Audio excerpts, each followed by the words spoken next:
Okay, we're here. Good morning. Sorry for the slight delay there. The craft lamp that I've been using, the connector with the top to the base snapped a little bit ago, and it's been just sort of been staying there okay. This morning it decided that was no longer the case, so I had to dig up some duct tape and actually tape it like I probably should have a while ago. But it is now stable and providing me good light, so we got there. But that took a little bit longer than expected because of that. Also, we may have a little bit of a delay in color changes because the box I keep all my floss in when I was packing up last time, I managed to knock it over and spill all of them out of it. I think I found them all. We'll find out. It's gonna be an adventure today. It's all good. Let me adjust this a little bit here. Also, I had to reset the camera from, I had it on for, set up for cat cam. So I had to re-aim it and focus it and everything. So thanks for bearing with me this morning. Let me get my pattern up. That would, help.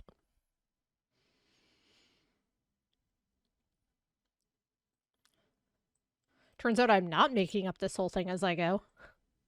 Well, some of it, but not the stitching part. All right. Also, I did finally do that thing I kept saying that I was going to do and reseated the fabric onto my stand here.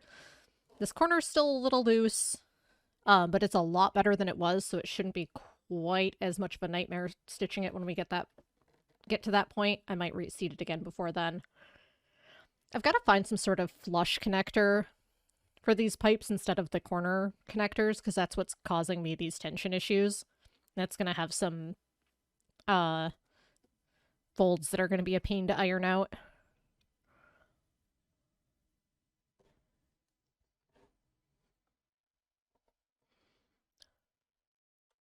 But when we're making stuff the homemade way, we make her work. Hello, hello, welcome on in. Okay, so we were working on this color here, which is the third one down. So that's going to be Canary Deep 972. Let me find that in my box of floss. Get out scissors.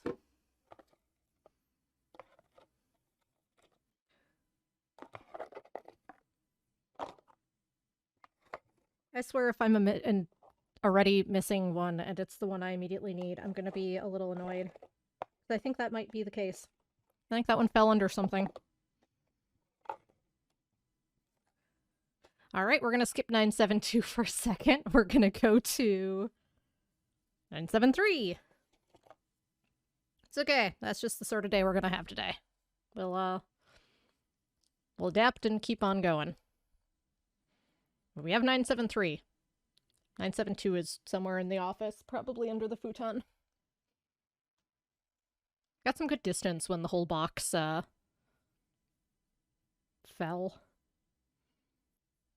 Free stuff on GOG. Yep. They do a lot of giveaways over there. I've got to send them a message about becoming an affiliate, because I play a lot of indie stuff, and they carry a lot of the stuff that I play, so it's one of those things where I need to sit down and type up an email and get that taken care of.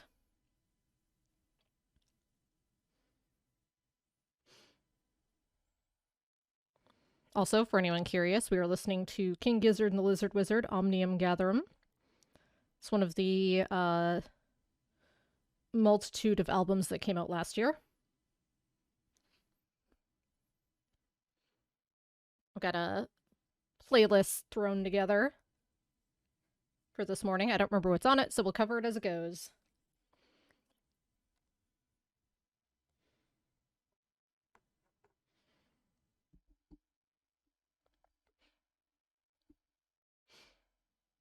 Alright, so we're going to work on our bright yellow because our golden yellow, hang on, let me rename this, is somewhere in the office. There we go. The trick is trying to aim it so that I don't blind myself when I lean in for stitching. Get our loop start here.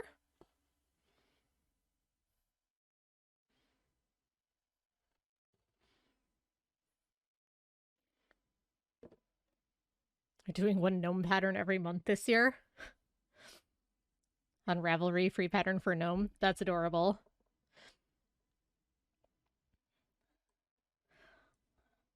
I actually did something yesterday I'd been meaning to do for a little while.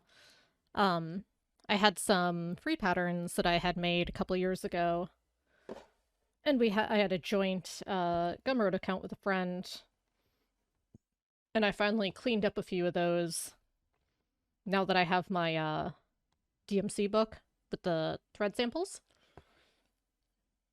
and re-released them on my own Gumroad.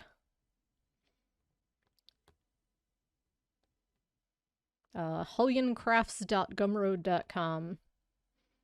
I think it's all set up properly. I'm sort of learning as I go, but I've got a couple King Giz patterns up and a very, very silly Bender pattern as well. I'll probably be stitching some of those on these mornings as well, because why not?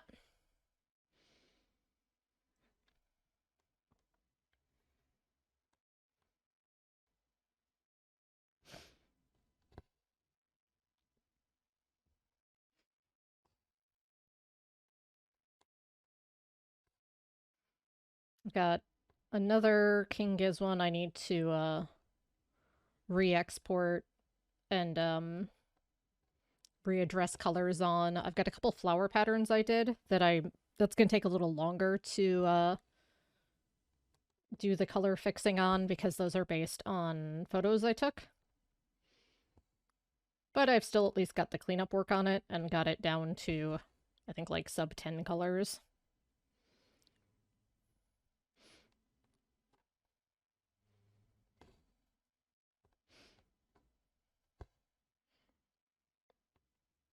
But hopefully I'll be able to make some progress on that. I've got some patterns that I've been wanting to make for personal use that I'll probably put up there as well. Basically, fandom stuff is free with a donation if you want. The ones that are not fandom stuff, I might have a minimum price on, like the flower stitches. Those are also a lot more work.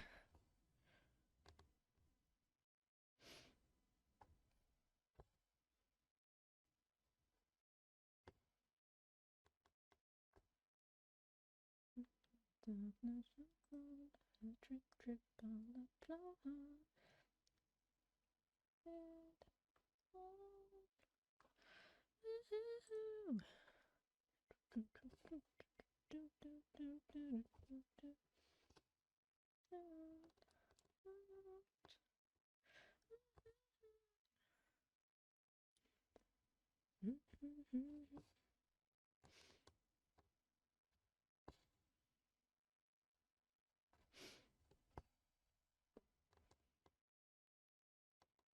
I was poking through the progress pictures and finished pictures on the Discord for this project. A lot of people finishing up their squares. It's looking really, really cool. And fortunately, I am not the only one who is not done yet. As long as I'm not the last square and there's a ton left on my square, I won't feel so bad. We'll keep plugging away at it.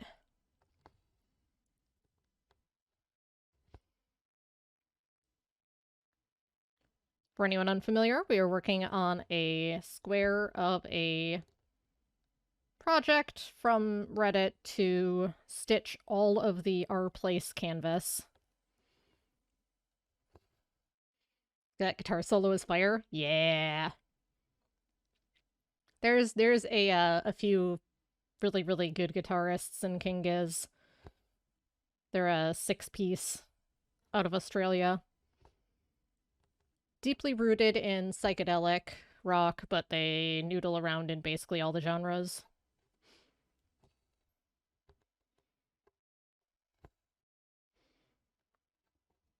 They did, I think, 5 albums last year. 3 of them came out in October. I'm not actually sure how many total there were.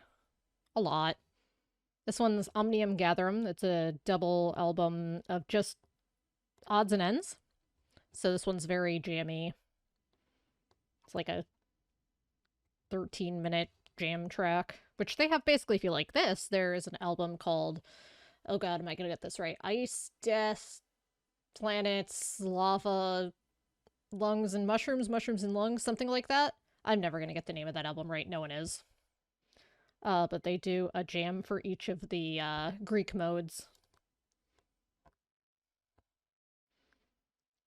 Maybe I'll sneak that in today instead of whatever else I had queued up.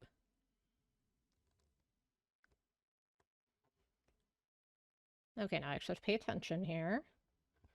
We need to do 4 stitches into this square. So glad I gridded this.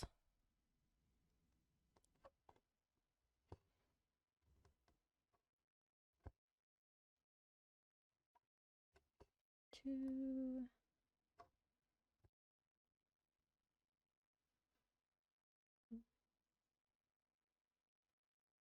And 4.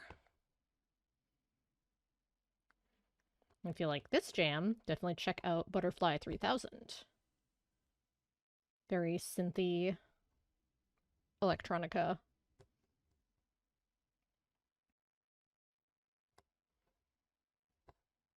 Big fan of this band. If you spend any amount of time around here, you'll learn. Magenta Mountain.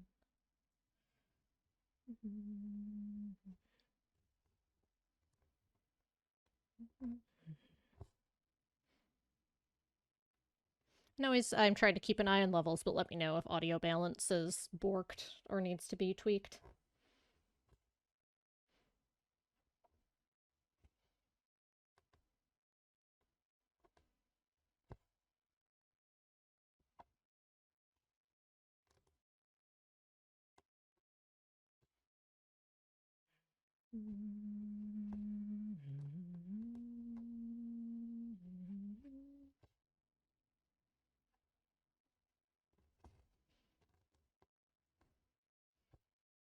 And of course, if anyone has any questions as I go, just let me know.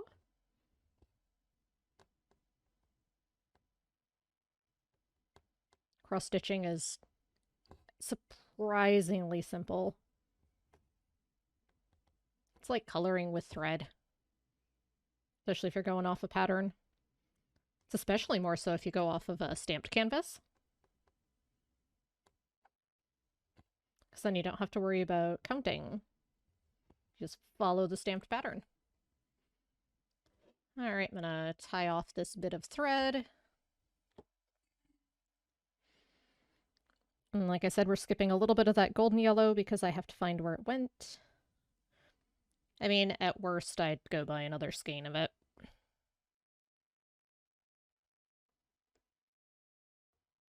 And when I anchor, I like to just run it under a stitch a couple times and pull it through a loop on the second one. Just secures it nicely, and then I can trim it pretty close to the end of the tail.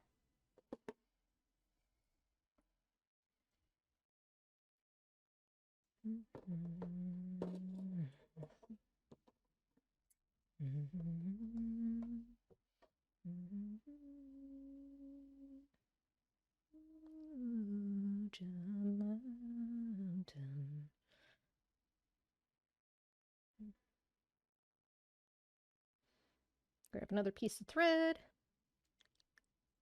So we've got more light yellow to do. I have to do more counting off the grid for this one because I can't compare it to the golden yellow because I didn't only made it to here with the golden yellow. But on the plus side, when we find the golden yellow, it'll be real easy to fill in.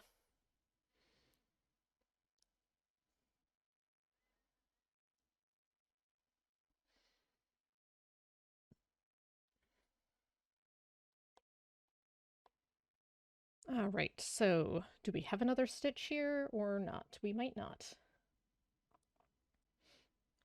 We do not, so we go in 2.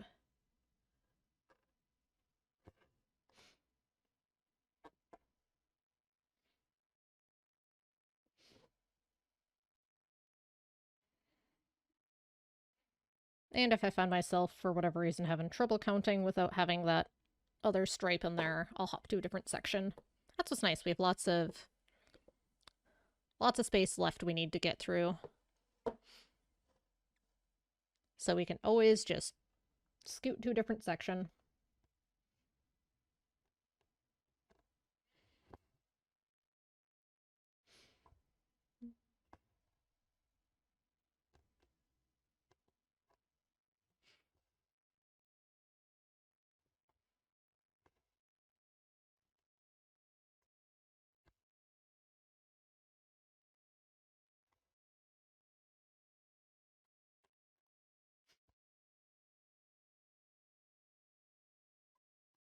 And if you want some background noise for crafting of your own, I do have every other video of working on this piece on my YouTube channel, youtube.com/Hulyen. That's where all my VODs go. The VODs will not have the music, though. I have it set to only play music while I'm live. But I do try to call out what I'm listening to as we go, both to let people know who are here live what we're listening to, and in case anyone watching VOD wants to listen along. I have sort of eclectic music taste.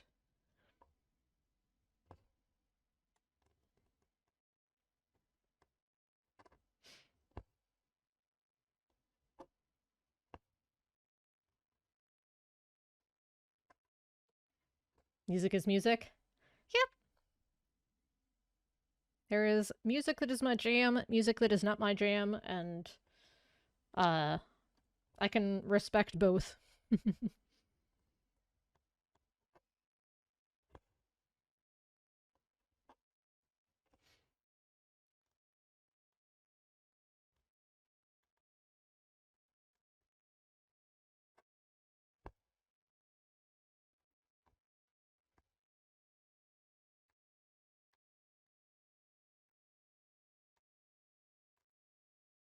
Alright, I think that's how far over I need to go. Let me just count that quick. 1, 2, yep. Should be 1, 2, 3, 4 over from the last row.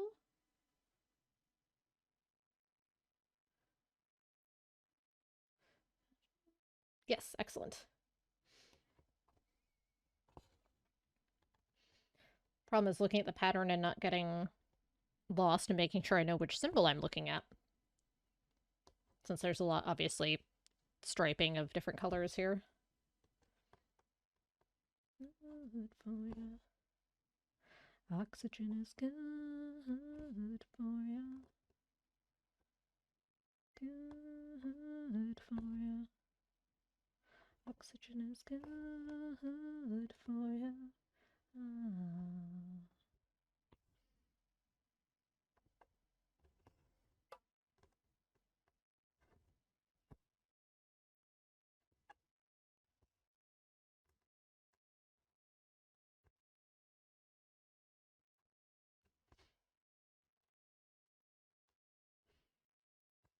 So how's everyone in the new year been so far? Doing well, I hope, or at least hanging in there.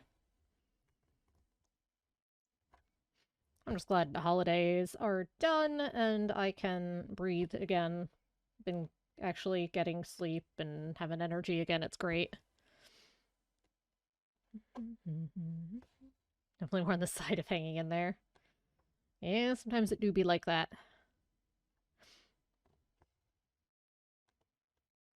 Hanging in there better than not hanging in there. Good for ya. Good for ya. Oxygen is good for ya.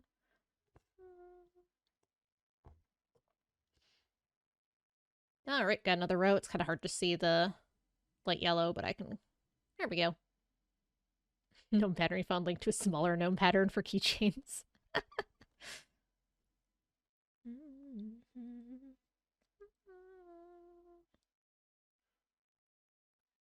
Alright, then we hop over a whole bunch.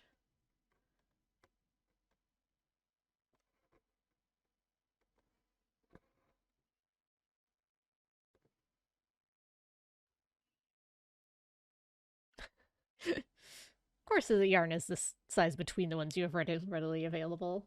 That's how it always goes.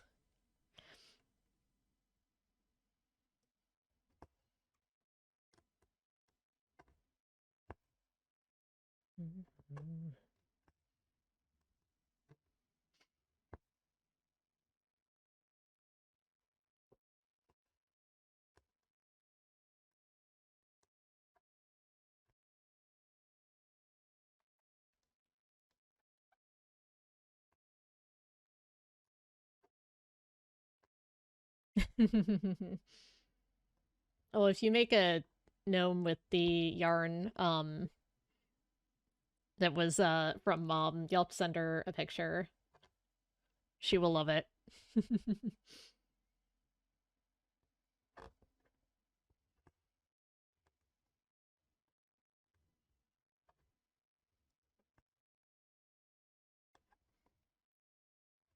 Have those hooks been working out for you? Better on your hands, I hope?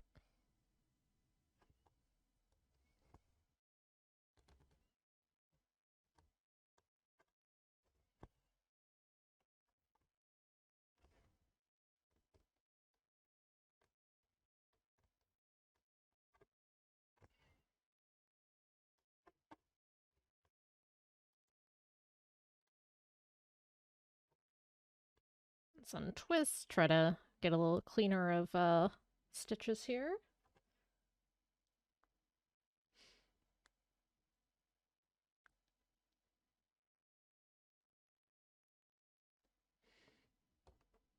Oh, gotcha.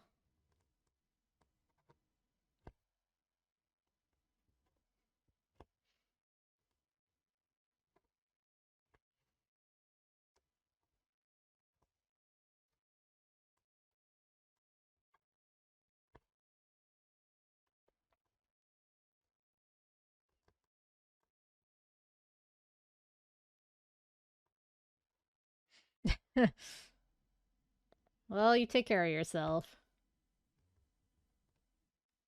Also, anyone who enjoys this track should check out Infest the Rat's Nest. Oh, speaking of Infest the Rat's Nest, hang on. I gotta show off a Christmas gift from a friend with a 3D printer. Also, I'm going to close the gap in the curtains that keeps showing sunlight and distracting me. One sec.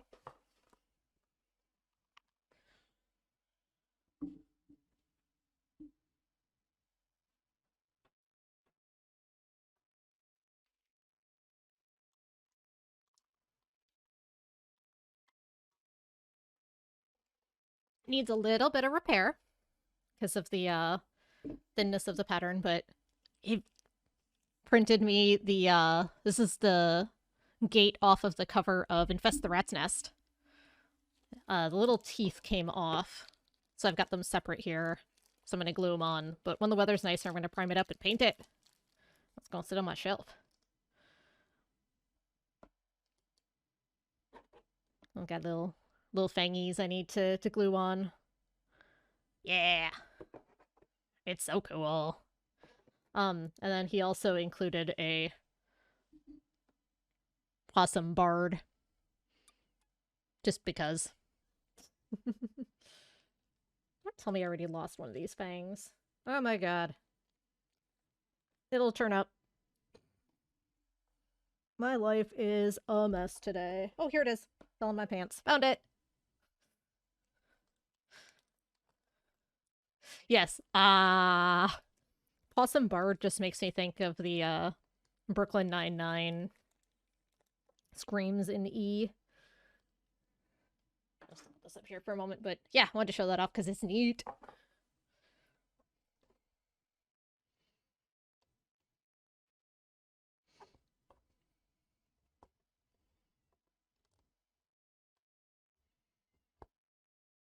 I've closed the gap in the curtain, so that will stop distracting me.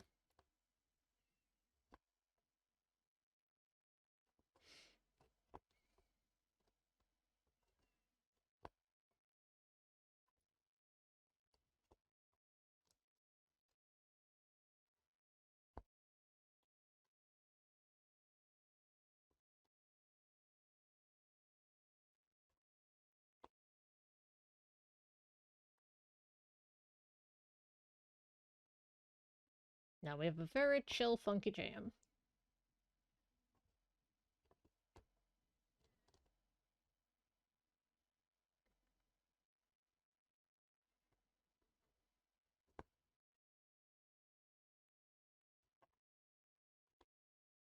Alright, it's the end of that piece of thread. Someone say funky? Yep. Oh, dang it. Accidentally lost my thread here. One sec.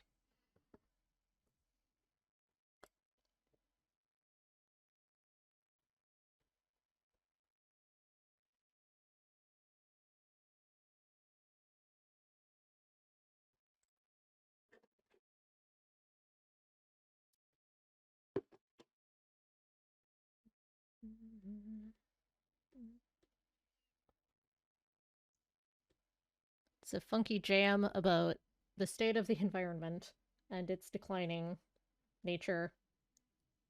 It's about a whale who would rather be ambergris.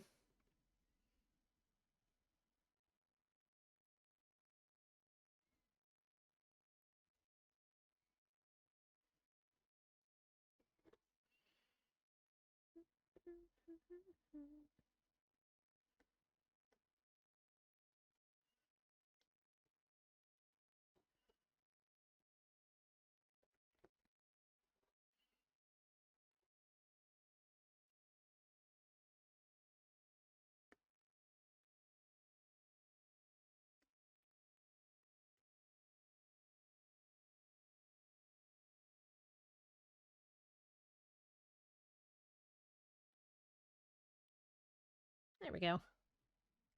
We got there.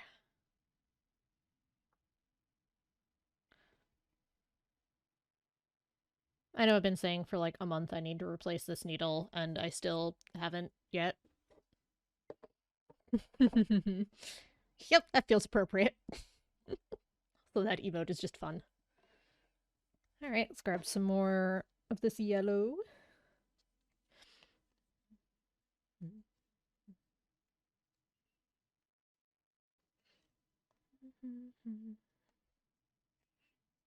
Replacing things is effort, though.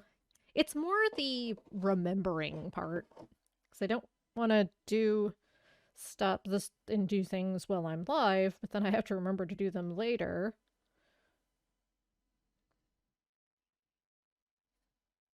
I know where the replacement needles are. They're in my cross-stitch kit that's in the living room.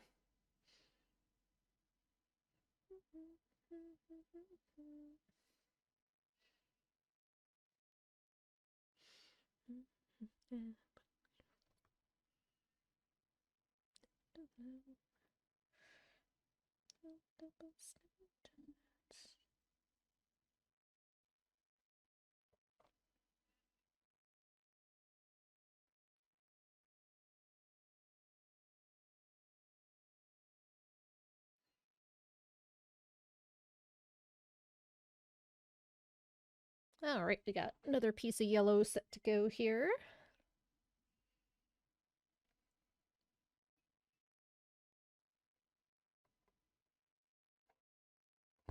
Let's start here.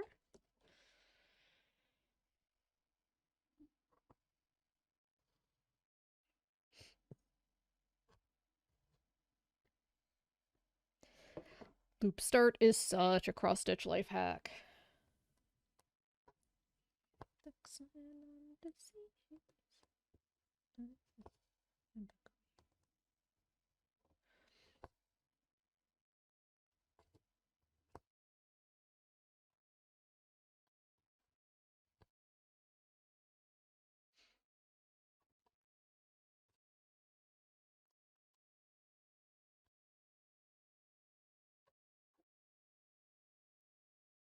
Then we go into King Giz attempts a more hip-hop sort of thing, and it's very Beastie Boys. Ambrose got his grandmother to do some vocal work for it.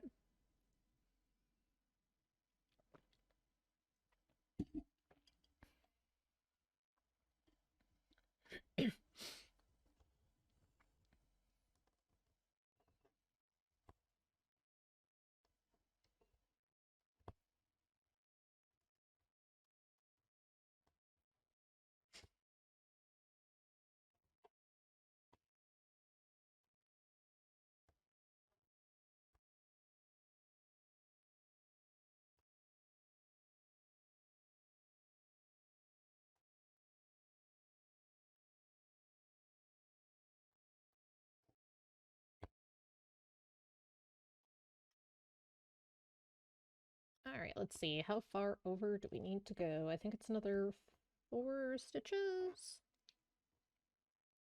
Yep, okay. 1, 2,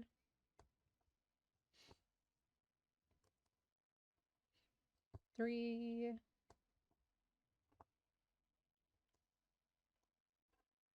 4.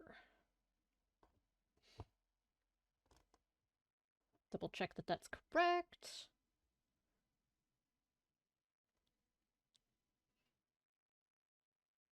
Excellent.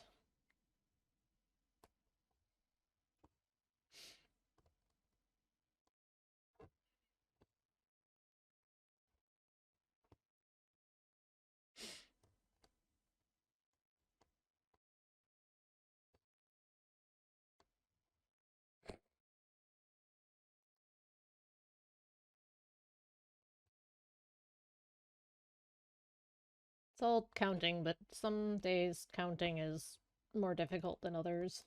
Sometimes that'll dictate what section we work on in this square. Can we count today? Some days the answer is, eh.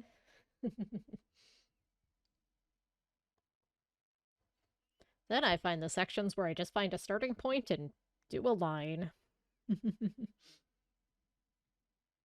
Do some outlining.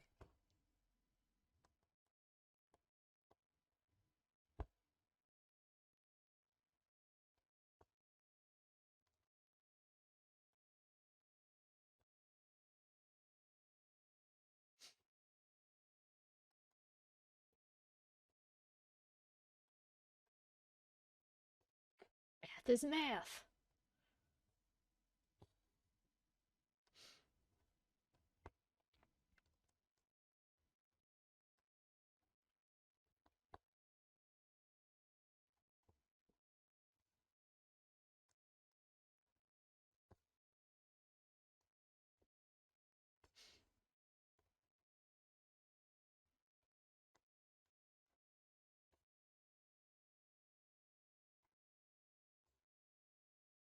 All right, got another line done there. Let's see what we got next. As in where my next line starts. Right about here.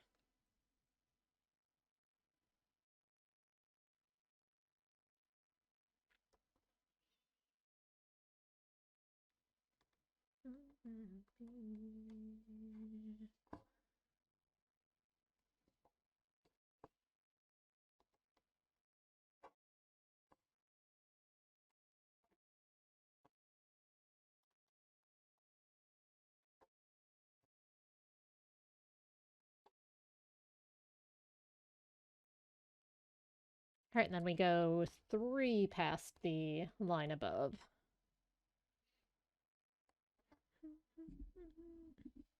Turn my mic a sec here. There we go. Trying to do my best to not wander too far away from my mic. Not so bad when I'm playing a game and I'm basically in one spot or making drastic enough moves that I can pull the microphone with me. When you're crafting, sort of moving around more and not realizing that you have wandered away from the microphone. Or at least I have these problems.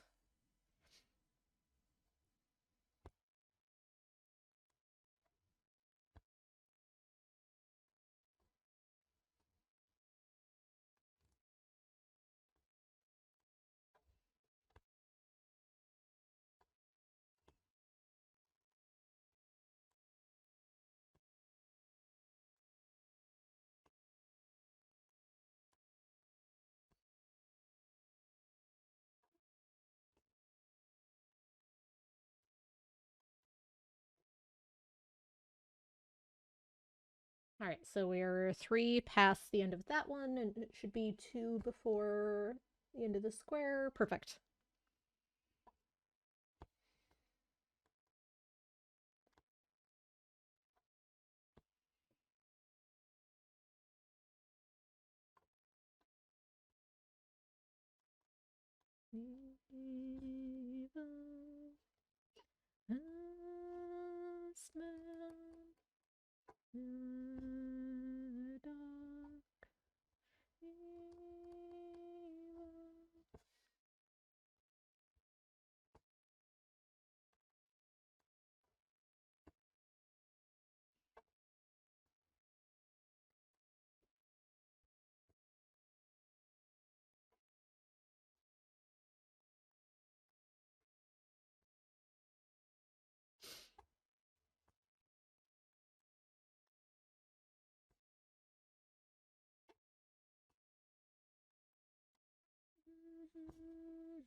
I should probably do the sensible thing and end my piece of thread here because I don't have enough to do another full row, and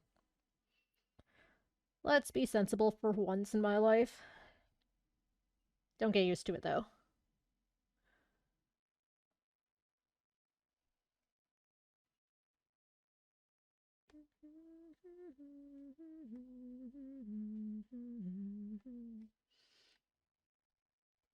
I'm trying to get better about not playing thread chicken as much, so I end up with not as nice of stitches at the end of it because the tension gets borked from not having as much thread to work with.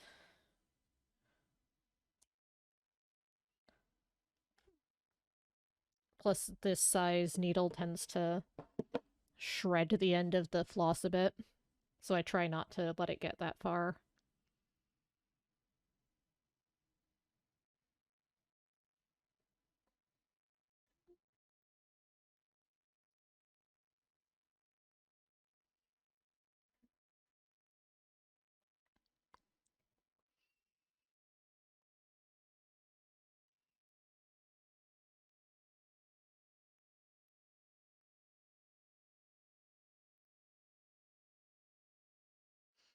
Yeah, I don't know if it'll show up, but I've definitely I don't think it's going to.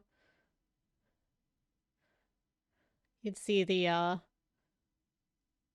coating has worn off of the middle where I tend to grab the needle.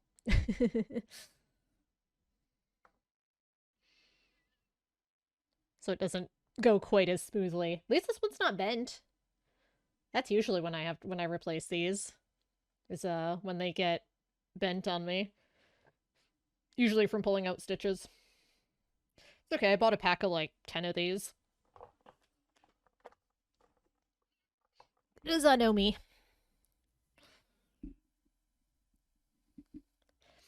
Okay, where do we start on this one? 2 in from the last one.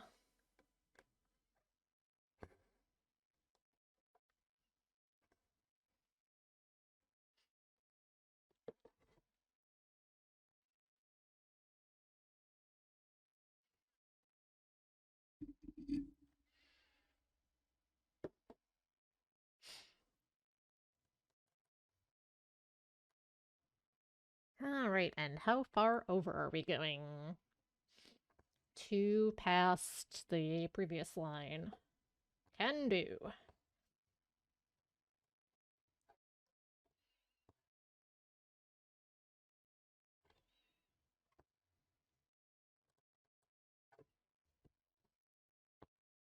Looks like I might have a tangle on the back. Nope. Oops, sorry. Bonking the camera. Focus still alright? Focus looks still alright. It's almost 2 a.m. going to bed. Well, thanks for hanging out. I appreciate it. Hope you sleep well.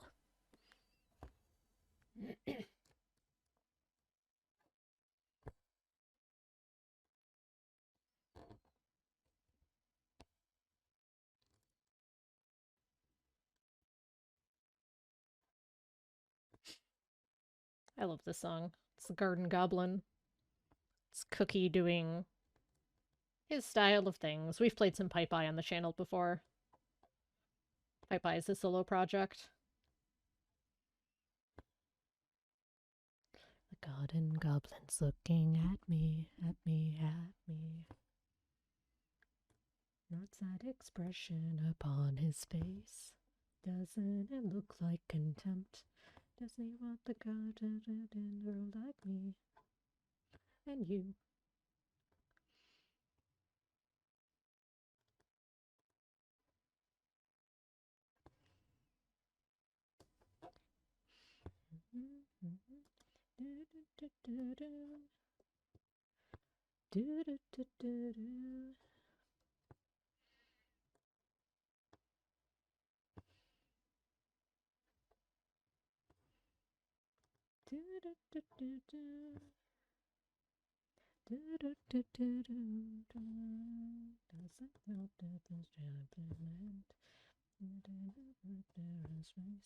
Does he want the garden grow like me? And you.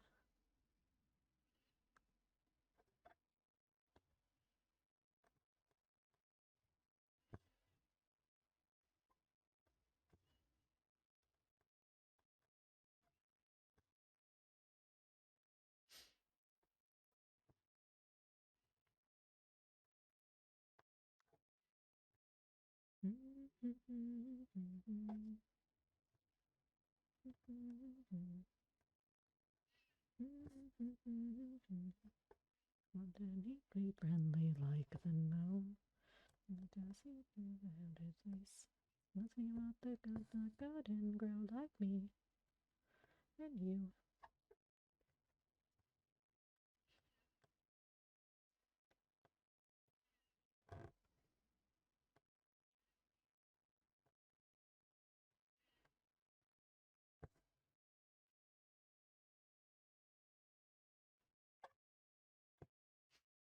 Alright, got another line done. Let's see where the next one starts. 4 in.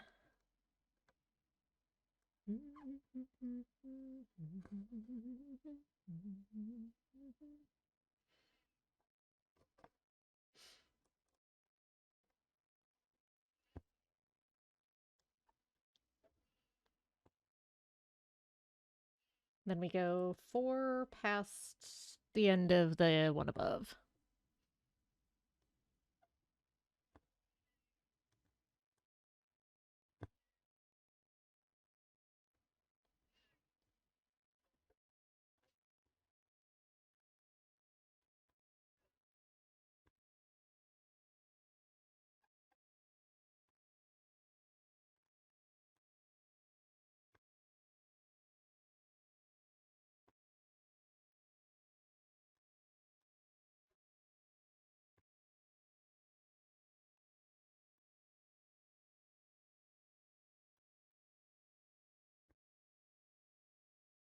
Untangle. There we go.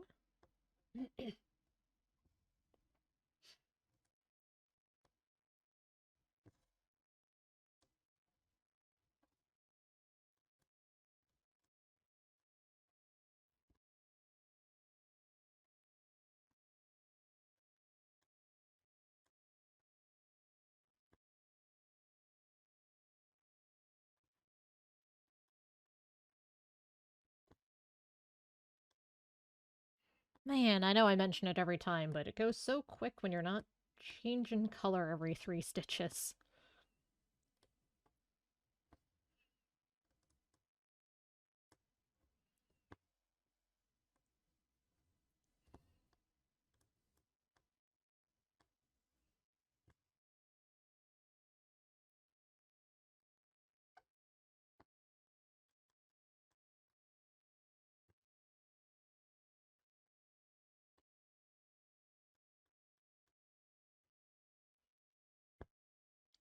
Also, I almost made this morning certifiable club banger morning, but I think I need to track down one more option for that.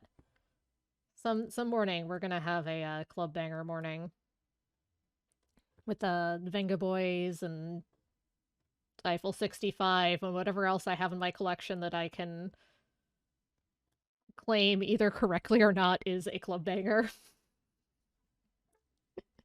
I'll find something. We'll have a rave morning. I don't know.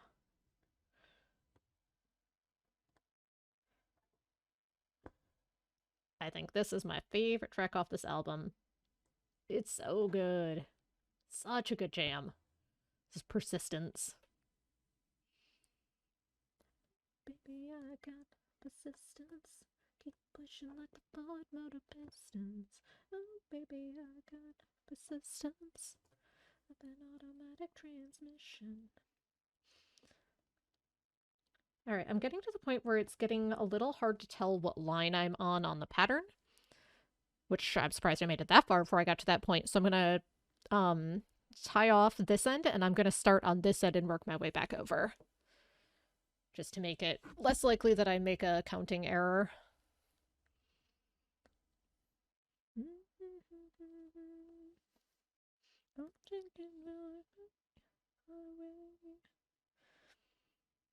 Away to cruise.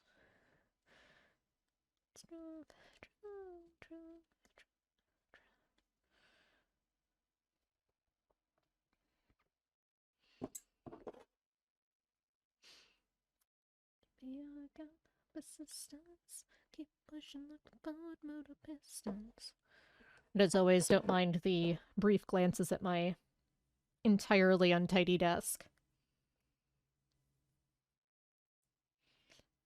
The pole position. Oh, baby, I got persistence. Yeah, I go the distance.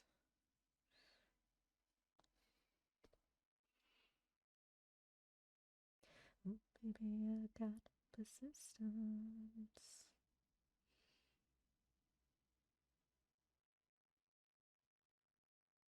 You did.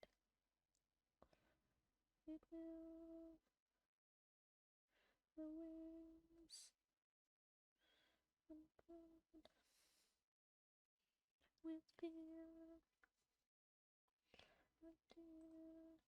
There we go.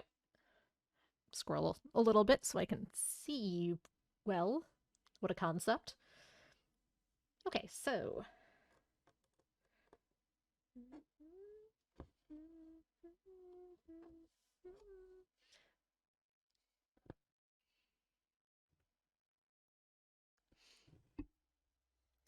Wonder if, since I'm so close to catching up, if I just want to do the columns and just make my way over. I think that might make more sense.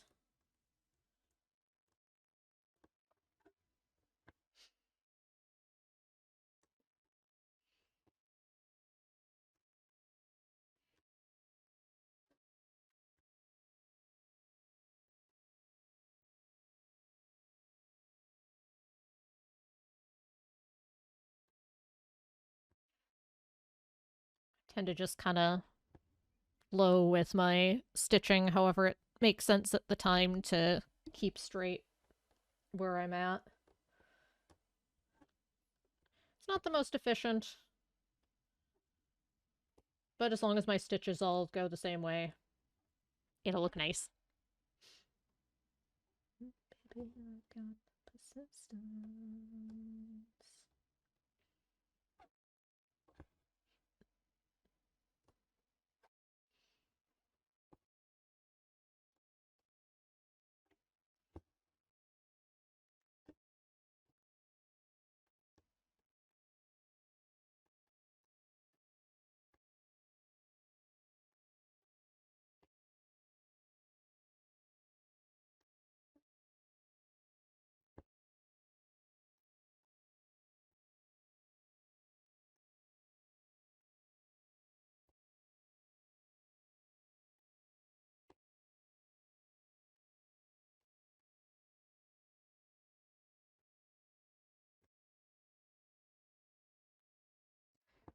This track they actually did live, because Stu plays the flute, so he just kept doing the flute riff.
Alright, we go up one more.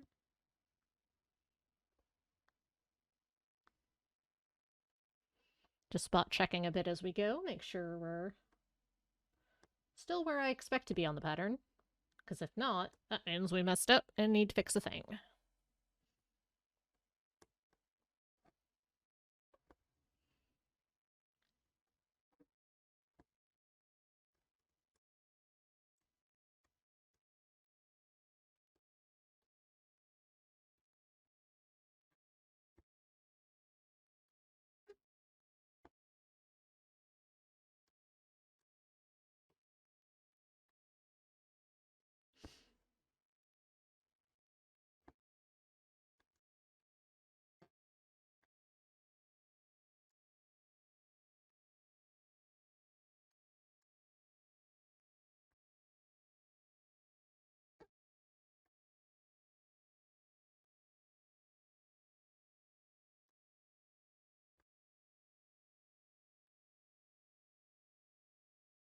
Segue? What segue? We don't need no stinking segue. Oops. I love when you lose track for just a second and accidentally just immediately undo a stitch by going back in the same hole again.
Okay, that's a bit of the edge that, or the fabric that's getting sewn in. Thought I felt some loose thread. Ugh. Turns out I did. That always makes me immediately suspicious.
Also, I realized it's minor, but I misspoke earlier. This was not one of the albums that came out in October of last year. This one was earlier in the year. I'm trying to remember how many albums they had last year. Good lord, like 5?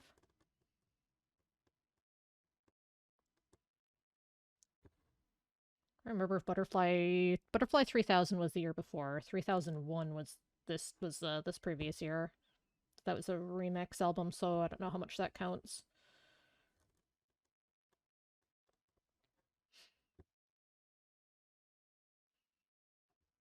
Because October was Laminated Denim, Changes, and Ice, Death, etc., etc.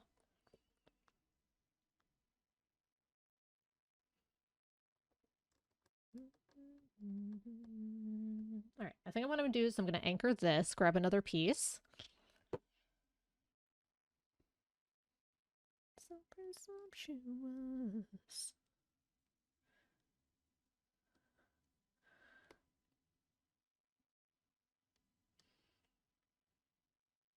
Pretty sure they're at 25 studio albums now, which is absurd.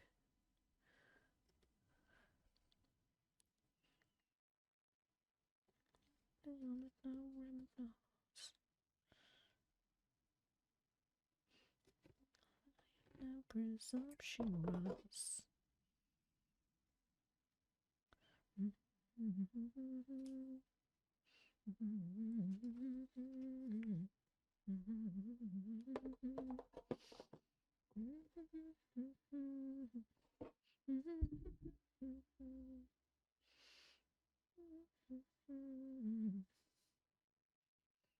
Grab another piece of yellow.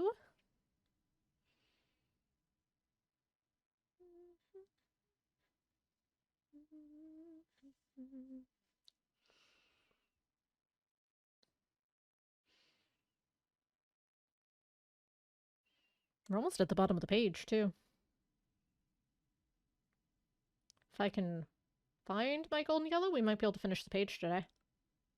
Could depend whether or not I can do this bit here.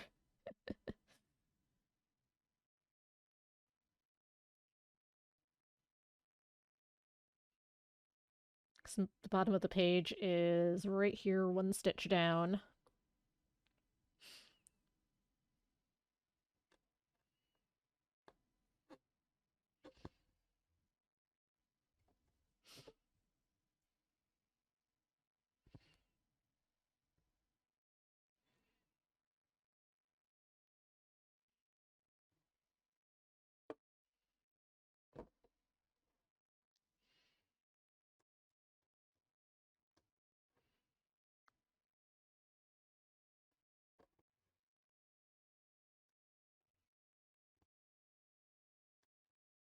Alright, now I'm going to go back across again because we caught up to the line we left off on.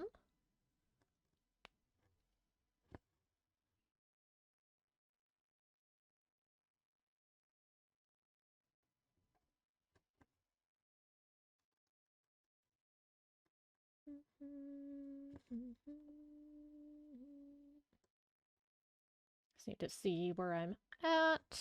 We do 3 past this square. Okay.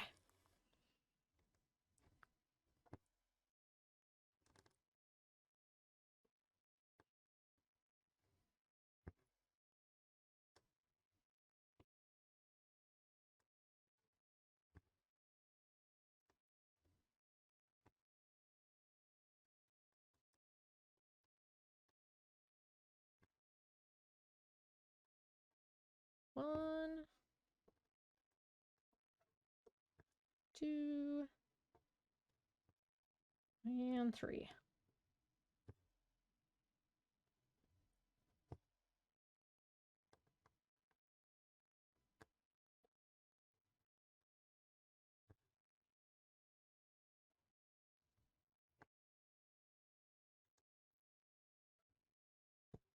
Which means there should be 4 here to the beginning of the next one. Excellent. I like when that works out.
Alright, how far are we going on this one? Looks like this goes straight to the edge of that square.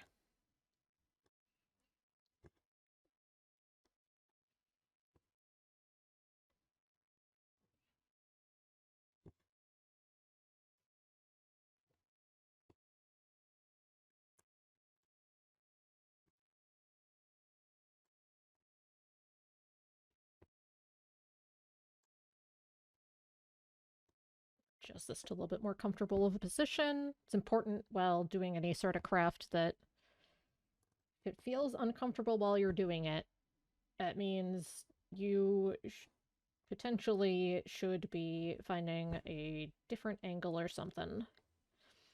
So if it's uncomfortable, it's going to cause you issues.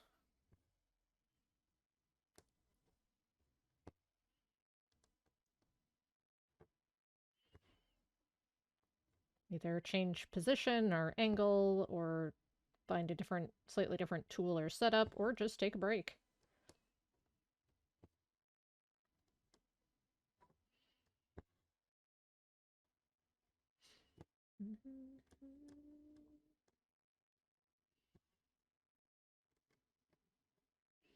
Important to take care of yourself.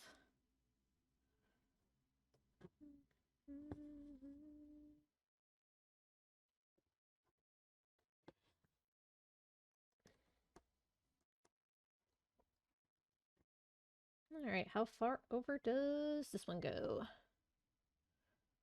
Up to 4. Okay.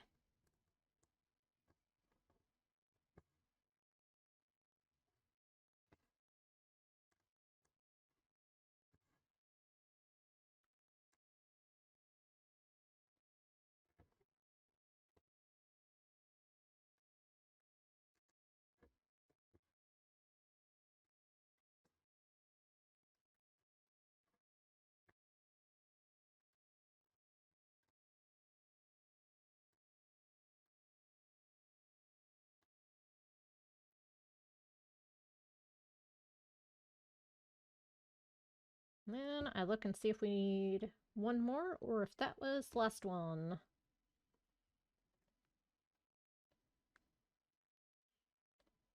Nope, one more.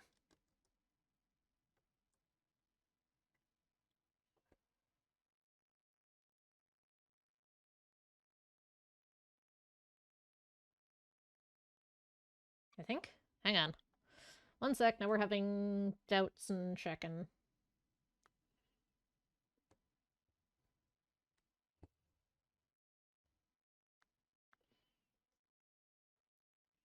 One, two, three, 1, 2, 3, 4. 1, 2, 3. Oh no, we messed up somewhere. Womp womp.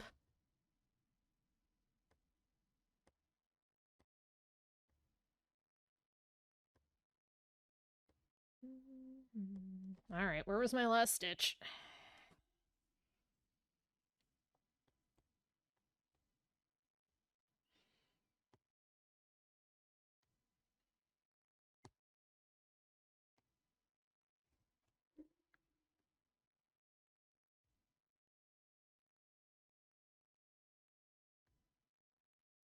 My stitching is too tidy, I can't tell which ones I just did.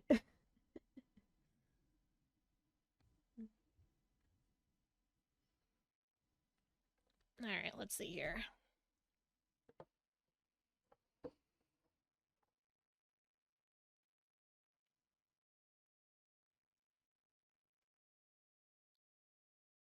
Also, it might just be correct, and I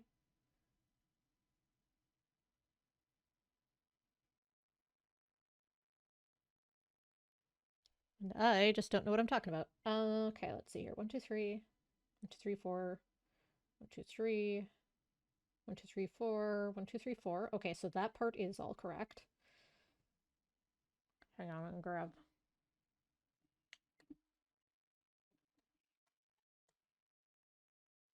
So there is correct.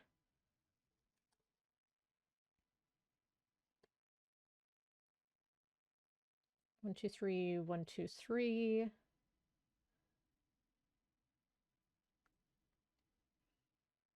Something's messed up.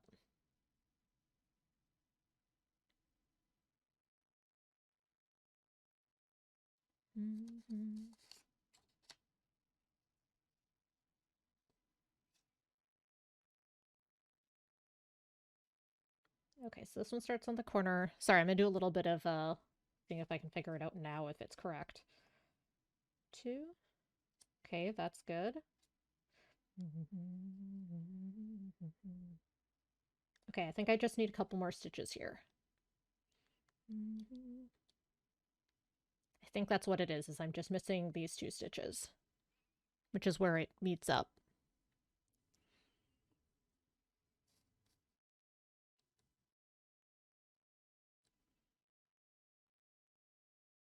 Yep, that's what's going on.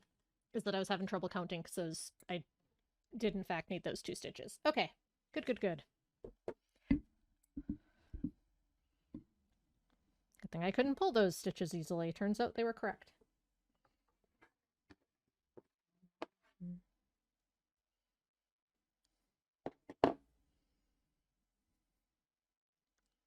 at the point where it's kind of hard to verify because I don't have as much around it to count off of.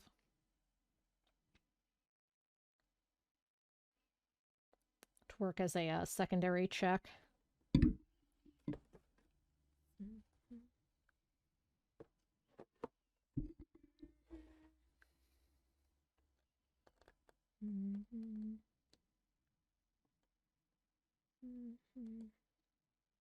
All right, so I'm missing these 2 stitches.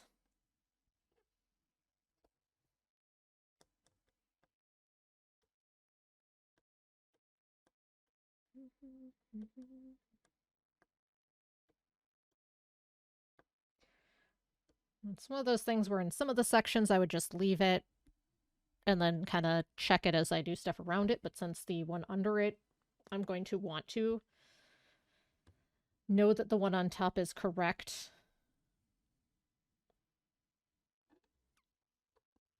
It made sense to stop and count and make sure before I do the next color stripe down.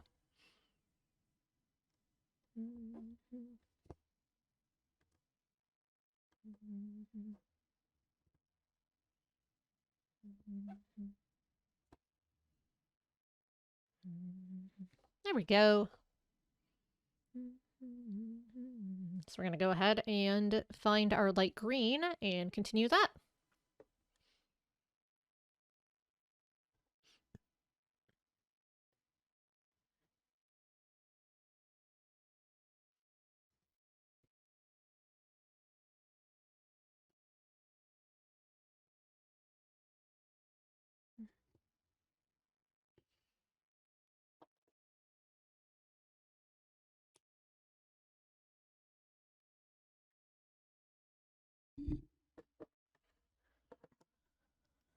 All right, put away the rest of the yellow.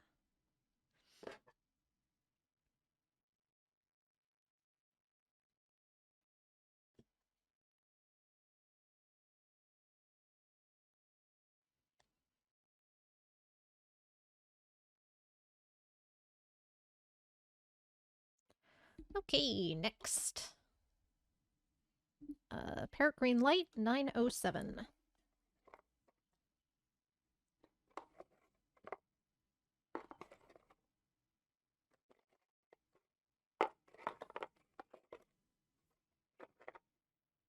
Really? I'm missing that one too.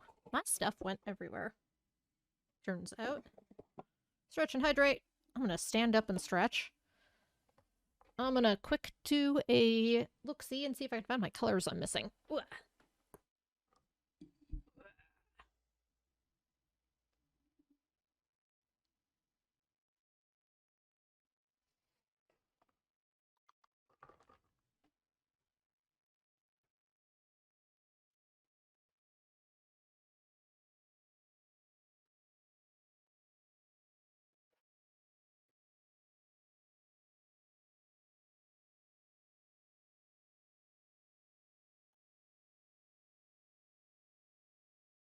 Well, I didn't find those two. I found a different one that had fallen, so, you know, there's that.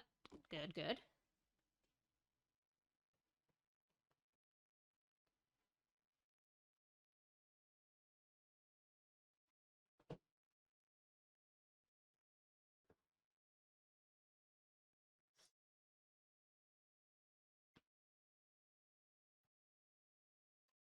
Ah, found both of them.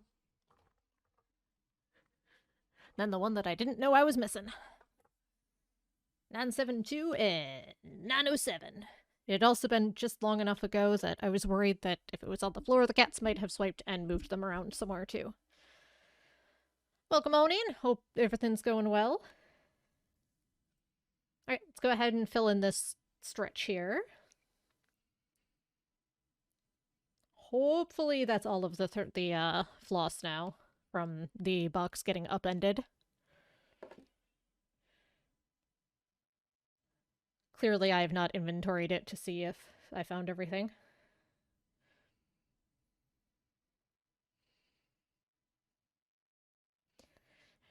Should I have? Maybe. Am I going to? Probably not.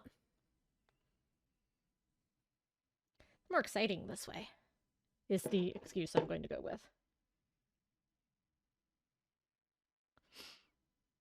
Oh, thank you. Doing my best to keep it nice and tidy.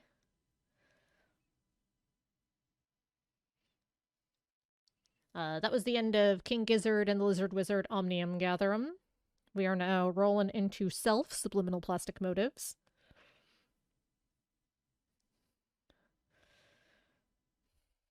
Must be hard? Not really. It's basically like a fill-in by number, paint by number sort of thing. I've got the gridding drawn in with a water-soluble marker in 10 by 10 squares, so I can match that up with the pattern. Let me see if I have a chunk of pattern to show you what it looks like. Just the key. One sec.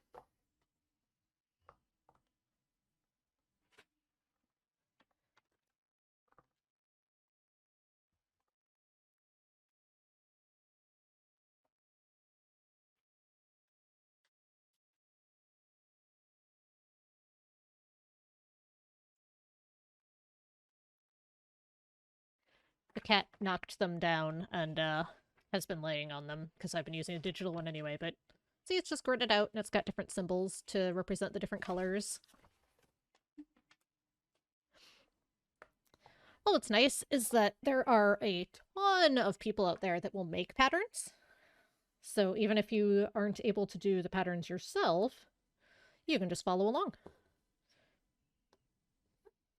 This one is a square of the final canvas from Reddit Our Place. Thank you. KDM knows me too well and knew that's where it was going.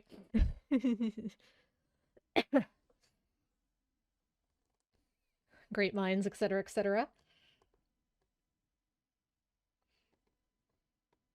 It was a huge collaborative art project, basically, where people could click a square on the canvas and change color every couple minutes. And the cross-stitch subreddit went, well, it's basically already in a grid. And some enterprising individuals from it split it up into 100 by 100 sections and recruited stitchers to actually stitch it. So this is my square that I've been assigned that I'm working on and making good progress. We're over halfway. I'm just taking it a page at a time because a project this big will be on multiple pages.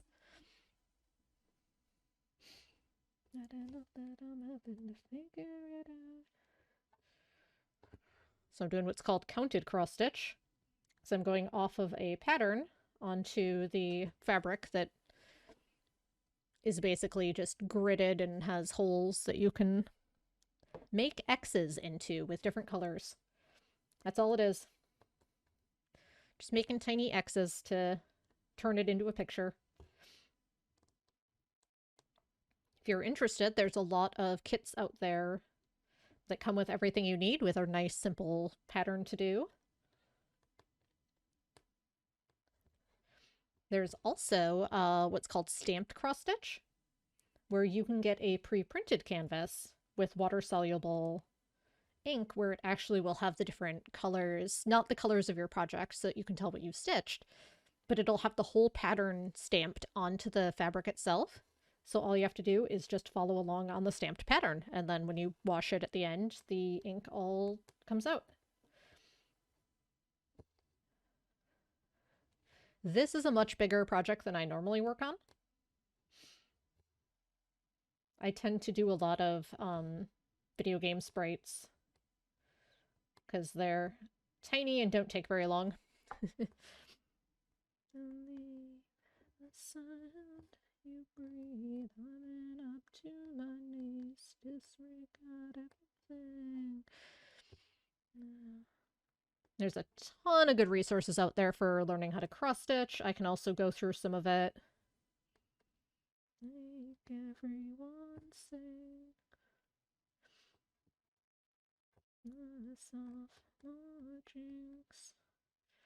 And I don't have the tidiest stitching in the world. There are people who do really, really tidy work. Mine's acceptable. Yeah, this is the project, the main project itself is massive. I have they gridded it with for the pattern sections with numbers and letters. I have S14 and I am not on the far edge or the bottom. It's massive. There's a few hundred stitchers working on it. And then after all the squares are stitched, it's going to be mailing them to people in each country. And eventually they're going to get to people to connect. I think the final plan, last I heard, was to try to find like a pop culture museum that would take the finished project. And also people have been doing small bits, like patches and keychains and stuff of specific bits of it that will go probably auctioned for charity. So we can do some charity fundraising with the whole thing too. Figured it would make sense to stream my section of it to get some more eyes on the project.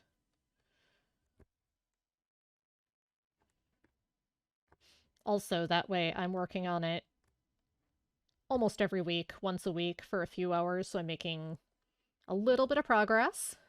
And it's a set time that I sit and work on it. So I don't get too daunted by the size of it and get tired of it. But I'm also not trying to do too much at once and burn myself out on it. So far, it's worked out pretty well.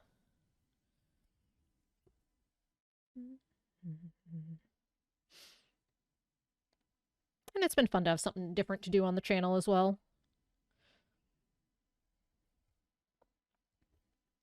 Monday morning cross stitch has been nice for just...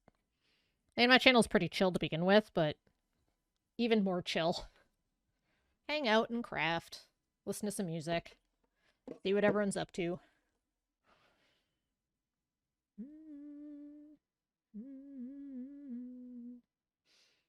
Also, Monday's one of the stream days I cannot really go later than my scheduled time, because I have to get ready for work and head into work for the evening. So it makes sense to have something that's easier to stop.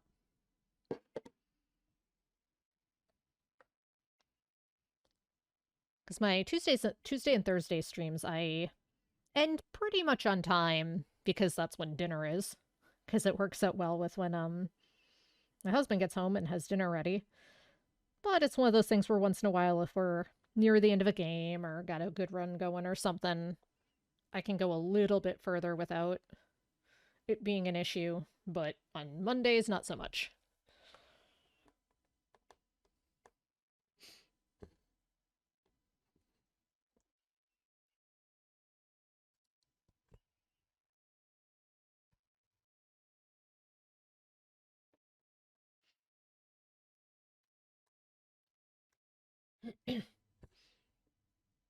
After we finish this, I'm probably going to keep up the Monday morning stitching and music.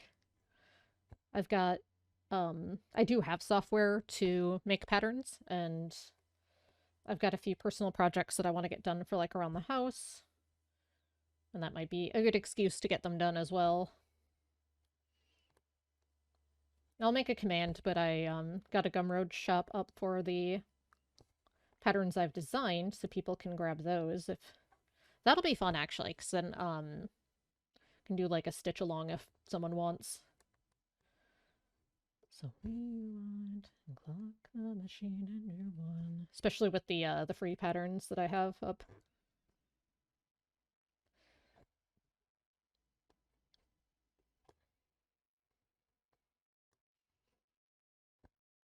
Only got 3 up at the moment, but I have plans. TM.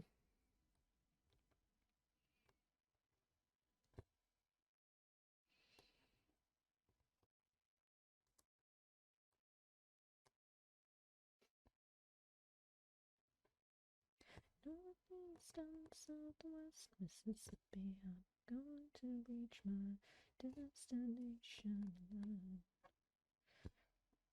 I also find it very relaxing because it's just following a pattern and filling it in. Impossible to find your section in the big one. It's not all the way to the left, but it's near the left. In sort of the bottom middle. The easiest thing to look for is the big Pink Floyd Dark Side rainbow.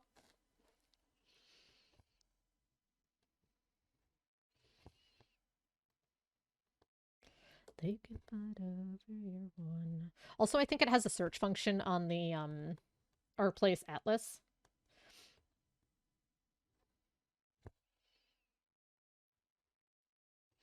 Some people put together an atlas of people could tag what specific things were for different communities.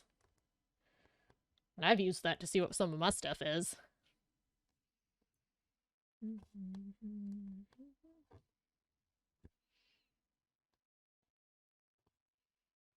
me 1 sec. I will link it to you because I know I have it saved.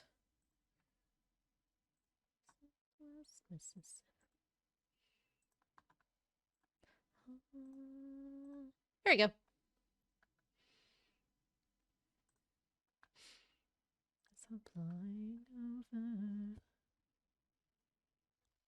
So I can do all that with my mouse because my keyboard's kind of buried. Another fact, you're undisturbed mind, alone and temperamental. I barely have a big enough desk to do cross-stitching for streaming.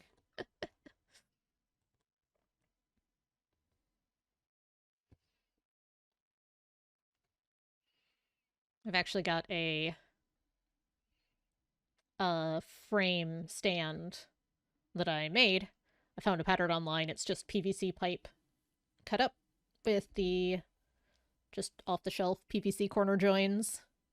It's all tension fit, so nothing's glued, but it does mean that I can change the sizing, which will be nice for smaller pieces. This is a shoebox, just to give me a little bit of height off of my desk, because my camera isn't great for this sort of close-up zoom. It also got it up to a more comfortable height to work on. For anyone interested, that's also why there's basically been no face cam on my video game streams. Because I've got the webcam mounted onto a boom clip stand. You see in those PVC frames? Yep. This is the literal hardware store version. And the snaps are off of the Q-snap frames. Turns out that the half-inch, I believe it was the half-inch PVC or quarter-inch, the clips fit perfectly on. Just went to Menards, and about $10 later, I had the pieces I needed.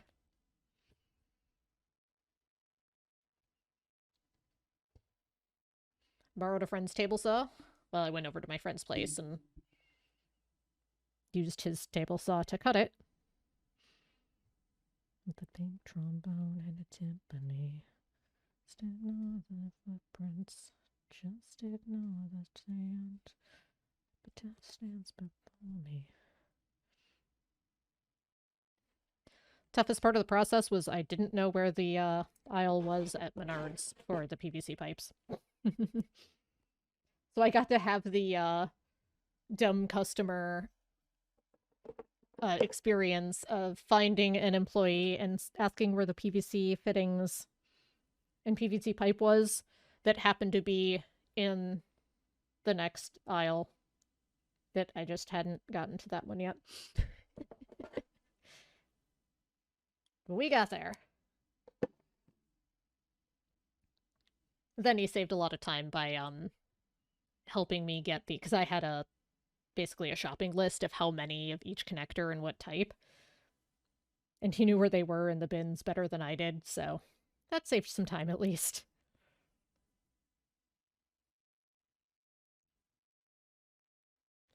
We got there, and that's the important part. And I didn't have to go back for more supplies. I got all of them the first time. It is a miracle. Next upgrade to that I want to try to do is find some in-pipe connectors, because that's not a thing that you can do to have it actually be sound for liquid or gas for, its intended use. But that would mean that I get flush connectors on the corners, so it's easier to use as a frame mount. So I might do some research into possible solutions for that. That hopefully I can still tension fit, so I can still get the customizability.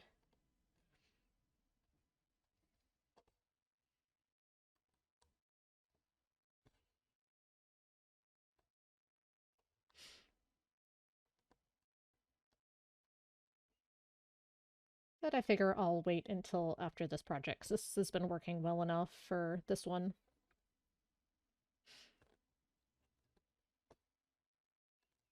Because there's so much extra fabric on the border for connecting for its ultimate fate of being connected into one big piece.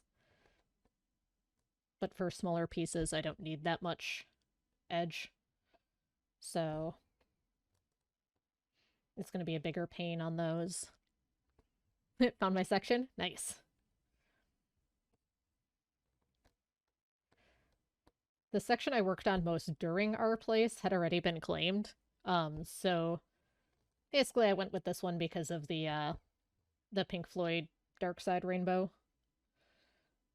Honestly, it's been pretty fun to stitch. It's a good mix of bits that are like self-contained with lots of detail for when I want to break from doing big single color bits. Although the big single color bits are a nice break from that because it goes quickly because I'm not changing color every 3 stitches. It's been a good mix. It lets me hop around a little bit if need be. This section was the absolute worst. It's what a lot of stitchers will call confetti, where it's just basically random color stitches, and counting those is a nightmare. Wrinkled and helpless, cheap cigarettes and other trucks. Yeah, I actually stitched around it and then came back on a day when I could handle doing all of that stupid counting and double checking.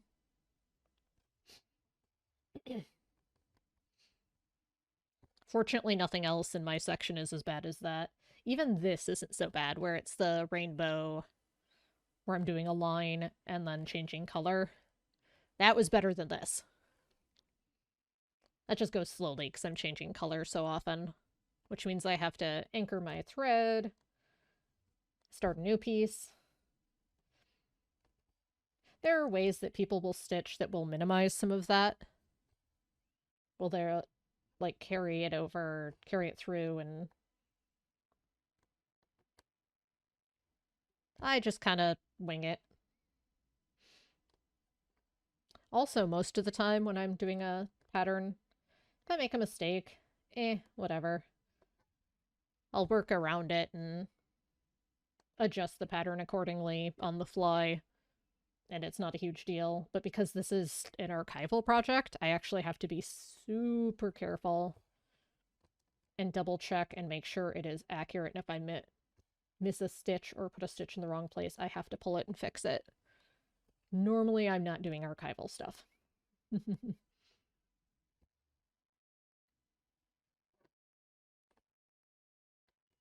is also a little bit smaller canvas than I'm used to working on. This is an 18 count Ida, so it wasn't as massive on the finished project. I usually work on a 16.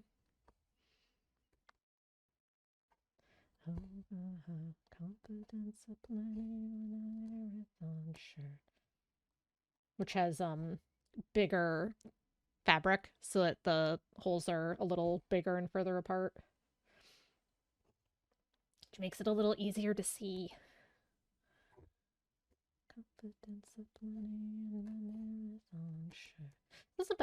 This hasn't been too bad with my crafting light though. I've been able to get a pretty good angle on it.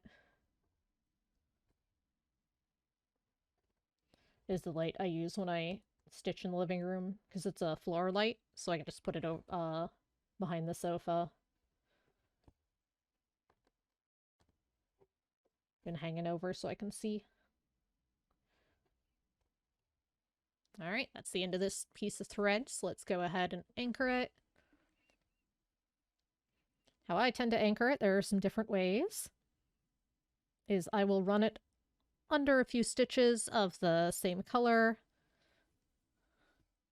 I'll do that twice. And the second time, I'll run it through the loop to basically give it a light knot. Trim it. And there we go. You can see on the back, like I said, I'm not the tidiest stitcher, but it's not too bad. You can see I carry like a little bit of distance, but usually if it's enough of a distance, I'll stop and restart and see where the edge of the page is that I've been continuing the rainbow there. The important thing is that all the stitches are nice looking on this side and secure that they're not going anywhere so it won't unravel.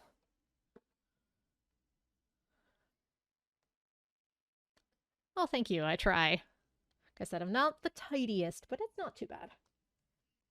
Honestly, what the back looks like doesn't matter.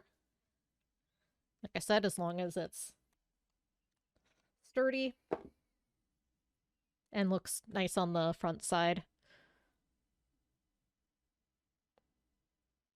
So I've got my floss on bobbins. It comes in skeins, and I have it numbered by its DMC number so I can find it. It comes in 6 strands. This is one that I've been pulling pieces off of. So I'll separate out one of them. Just pull it through. Because we're stitching with 2 strands.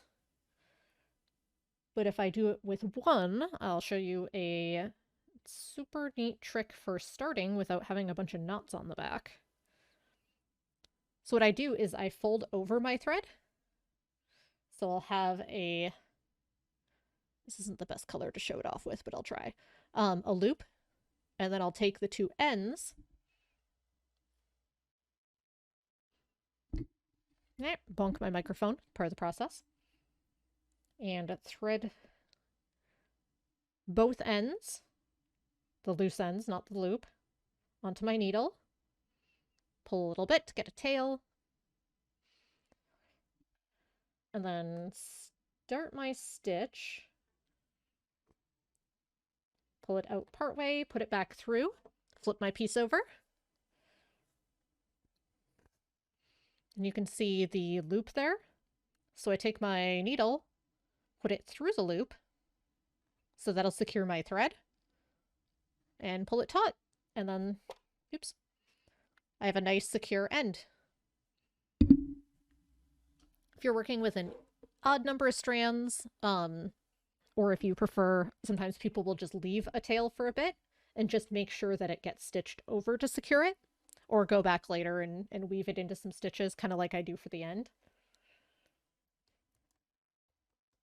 And you can either do it one stitch at a time or like a row at a time. So what I'm doing is I'm doing my first stitches. Let me try to pull it up a little bit here.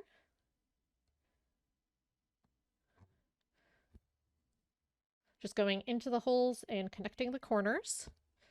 That's slashes, which are half stitches, which sometimes people will use for different things to have it be not as dense. And then I go into the opposite holes and make the cross. The easiest way to have a tidy looking piece is to just make sure that you're always going in the same direction for both your first and your second stitches so that the same direction is on top. If you don't, it's not the end of the world. But it's the easiest way to have it be tidy. And also, important thing, especially when you're doing stitches next to each other, is you'll notice I went down to up here. If I go up to down, I have to make sure not to do this cross starting here because that would undo my stitch I just did. I have done that many times. And that's it. That's how you cross stitch. It's real simple.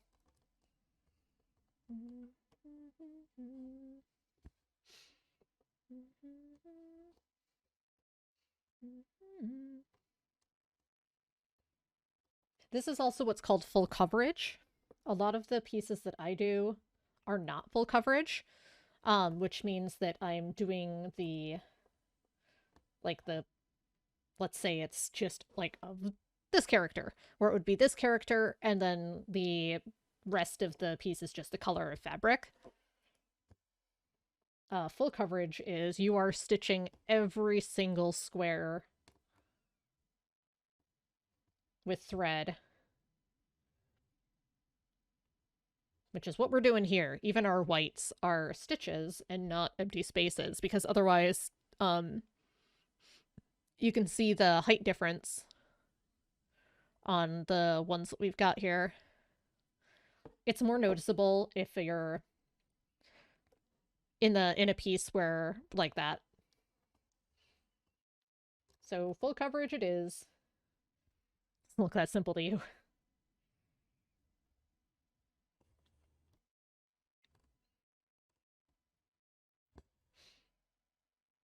It's also a lot more colors than I usually work with. It's like 31 colors in my square out of the potential 32 total that were used in the entire thing. I do a lot of like NES and Game Boy sprites, like Pokemon and stuff. Because they tend not to be very big. They're already gridded, basically. I could just follow the sprite. And they're not that many colors, so it goes quickly. They're tiny, so I can just use scrap fabric and put them in a little frame.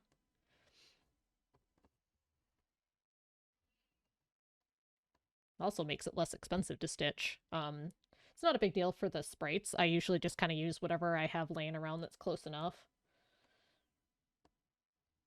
But when I'm making a pattern, it's a consideration of if someone wants to do it true to pattern, not having as many colors they might need to purchase. Again. You're singing so bad, you're singing so sad again. One thing that's cool if you like the idea of cross stitch and it seems daunting, needlepoint is basically the same thing, but with only doing the slashes, the half stitches. It's a lot of needlepoint kits that will use like the plastic canvases and yarn. So it's real easy to stitch, and you get a really cool texture with the yarn. And the plastic canvases are really easy to work with because you can stitch in hand where you're just holding it. A lot of people will do that with cross stitch as well, where they'll just hold the fabric. I have a hard time getting consistent tension that way. I like having it on a frame.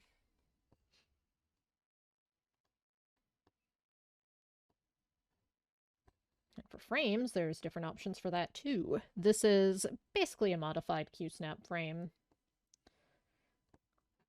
And there's hoops with tension that a lot of times people will use for displaying as well, where they'll just glue it in and cut the ends. I've got a few pieces my mom did that's how she did the finishing on it. For real big pieces, people will use a scroll frame where you kind of wind your like a paper scroll frame where they'll wind their fabric on the top and bottom and then they can rotate it to move through their piece. It's usually on a floor stand. That's for a lot of times hugely massive projects. It's absurd the size of pieces that people work on. I have deep respect for people who can do that.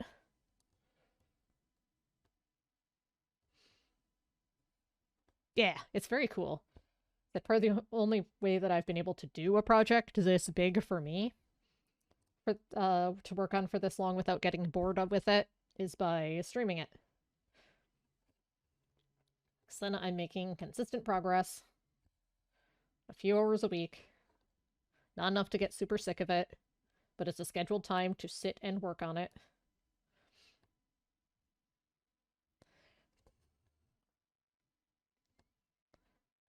Because otherwise, a lot of cross stitch is just when the mood strikes, I'll sit and work on it. Usually, we'll just watching TV or something, but this is also a more complex pattern,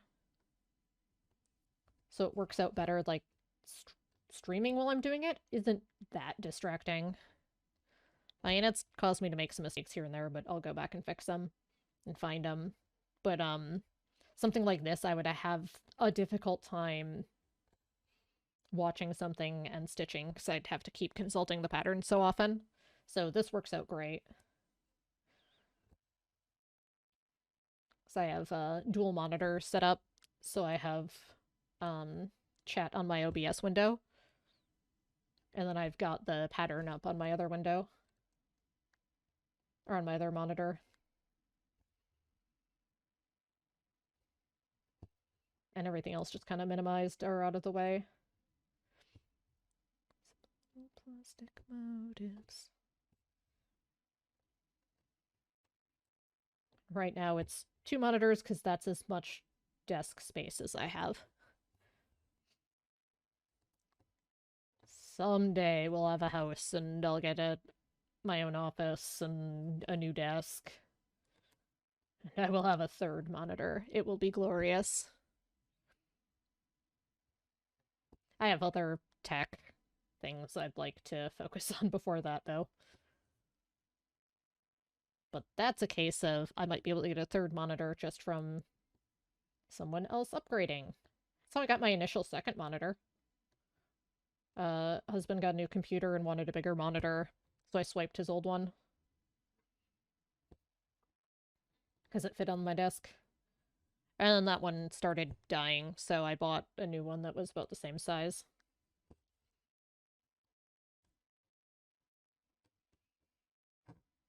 It's really nice for design work too. Because I can put the tools and palettes not on the same window as what I'm working on, so I have a nice clean canvas. Also, if I need any reference material or something, I can put that in a separate monitor window.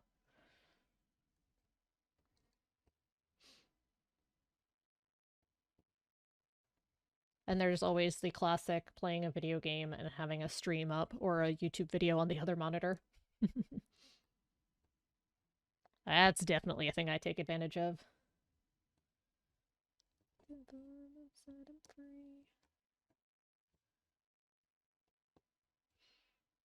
Yep.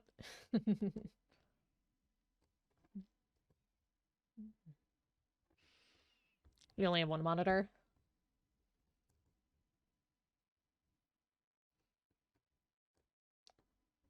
When I first started streaming, I had one monitor, actually. What I did was I had to minimize everything. Or no, I had... Hang on, did I have... No, I had 2 monitors, but I didn't have a plug-in for chat? Was that what it was? I don't remember. I do remember I had to grab my tablet and pull up chat on that so that I could read chat easily while I was playing.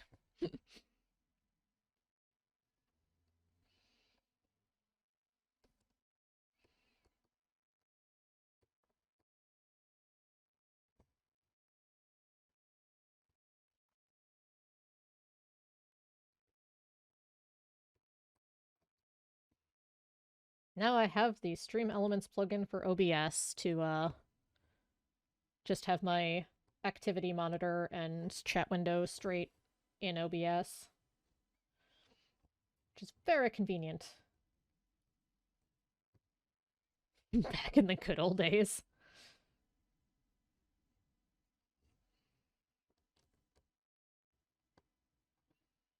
I was trying to think of how long I've been streaming for. It's been a year or two now. I think it might be 2 years at the end of this month.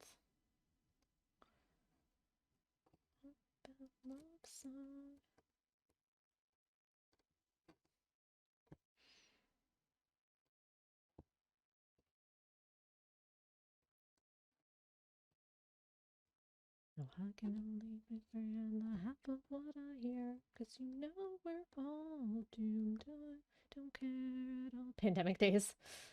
Yeah, I'd actually been wanting to start streaming for quite some time, and it was just a matter of getting the tech sorted out on my end and subbed to me for at least a year. Okay, so then it'd probably be 2, because I think it took about a year before I hit affiliate. All right. We got our gold yellow filled in there. Let's anchor that and start in on the green. And then that'll be at the bottom of the page, so we'll get this little corner filled in.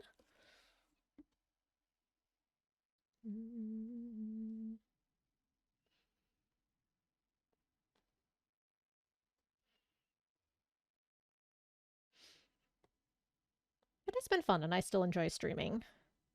It's actually been taking off a little bit with Slice and Dice.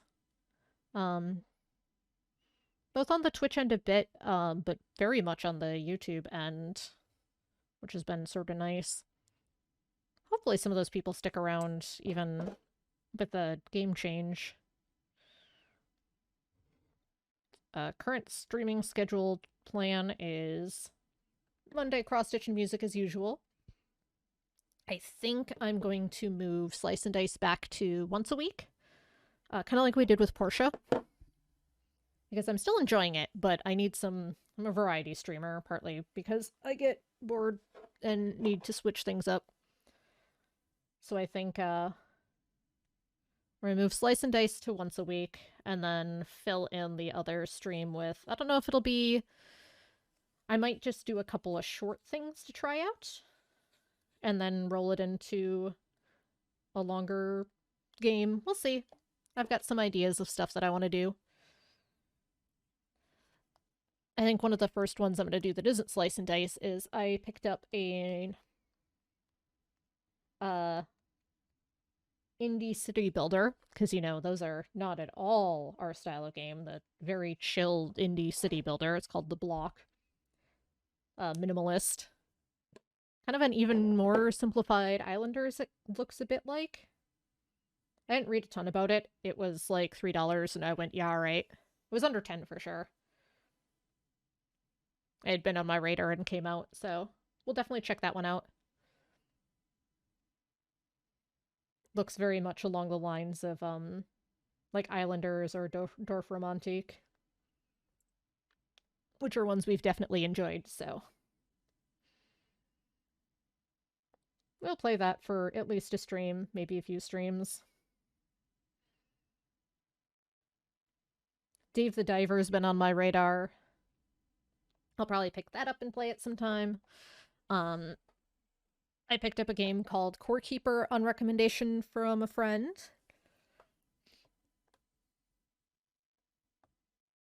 So that's one that I want to stream as well.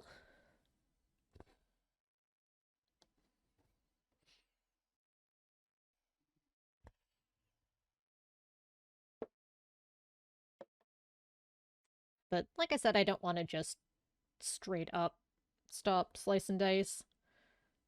It's been... Did I miss a yellow stitch? I sure did. Alright, well, I'll leave that spot. Oh, no, I didn't. I'm looking at the wrong color. Haha, no, we're fine. Because it's been doing well and I've still been enjoying it, I don't want to, like, just end it. But I do want to cut it back a little bit. We're over halfway to triple-digit subscribers on YouTube. It's very exciting. We're like 55.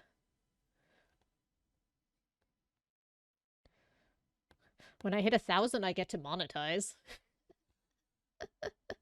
we're a little ways off of that.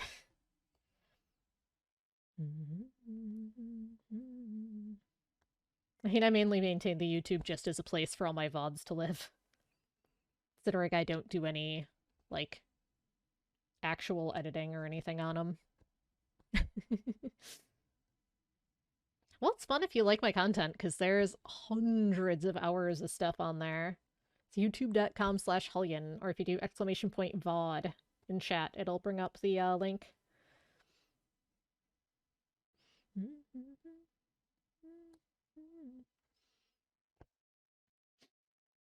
I'm not against having more edited for content of videos of my content. Aw, thank you.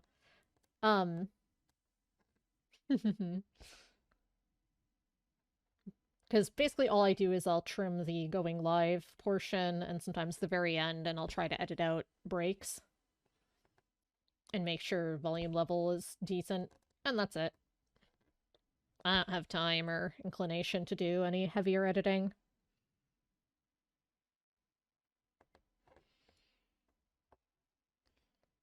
I have some friends that have expressed interest in maybe sometime doing some more edited playthrough stuff.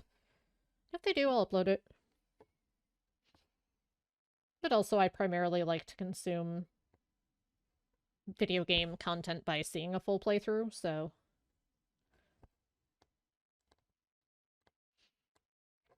Oh god, waste. Only drastic difference with the VODs, both on Twitch and YouTube, is the cross-stitch streams. There will not be music on the VODs. It only plays live and does not save to the VODs.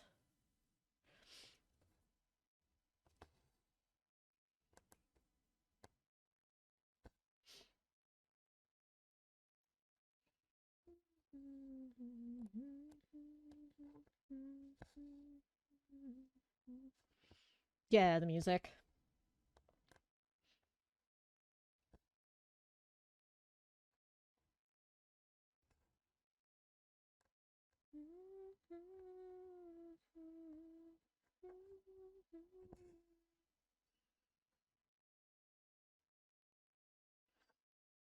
I think I've just been staring at this too long. I was looking at the bottom row of the page here of this green. I'm like, that's not the right green. It doesn't match. No, it does. I've just been staring too long at this. It is absolutely the same color. It's hitting the light slightly differently.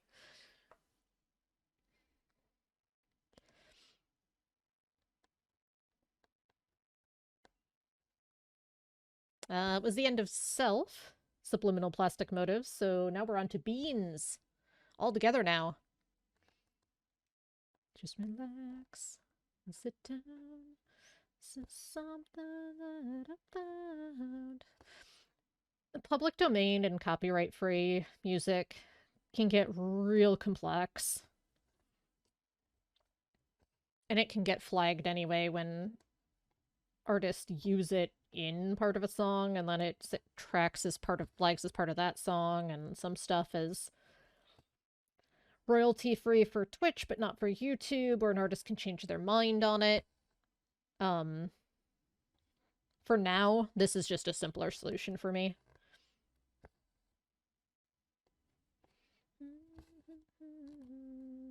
Just relax, sit down. It's one of those things that if Twitch starts cracking down more on live streaming, content matching, I'll look at other solutions, but for now, This has been working for me.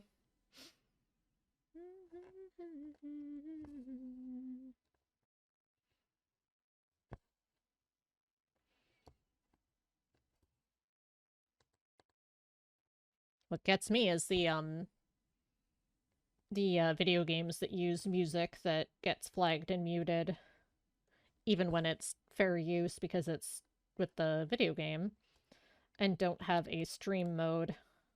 Death Stranding is pretty infamous for that, for playing very loud, copyrighted tracks that will get muted, and not having a way to turn it down or turn it off.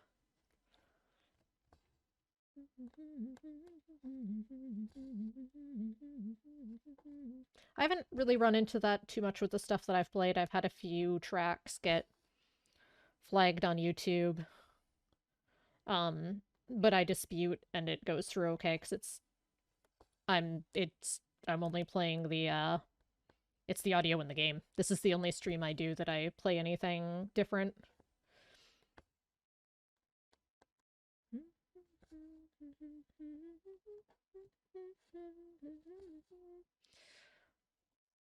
Look at that little bit of green starting to fill in there.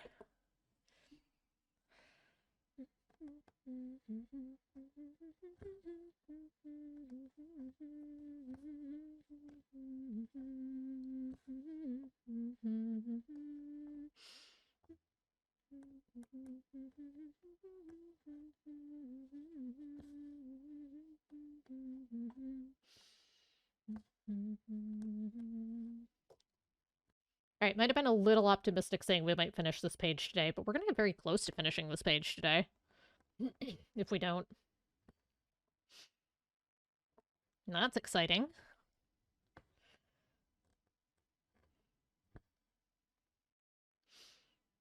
I'd love to have you around. I'd love to have you around.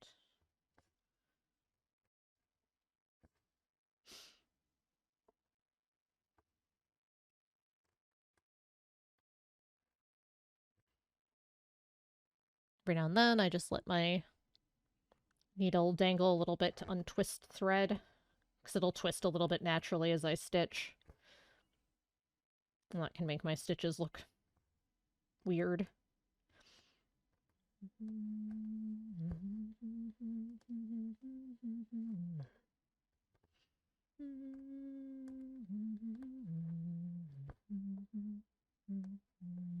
She's like, you found your snow. You're off and ready to go. Can you tell them so? You're off and ready to go. You found your stride. Woke up with your head held high. A deep breath on your side. You ain't got nothing to hide.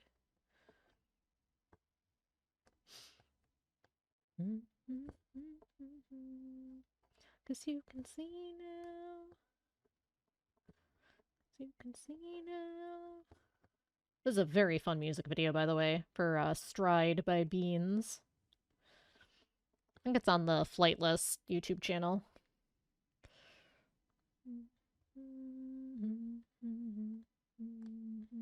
Because it's the record label they're on.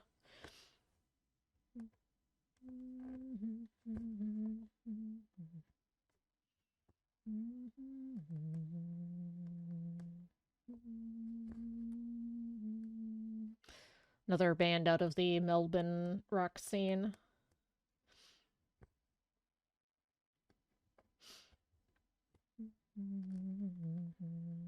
She's like, you found your soul. Finally found that road. That very 70s rock sound. Especially later in the album. It sounds very Jethro Tull. Which I do not mind. You tell them so. You're off and ready to go.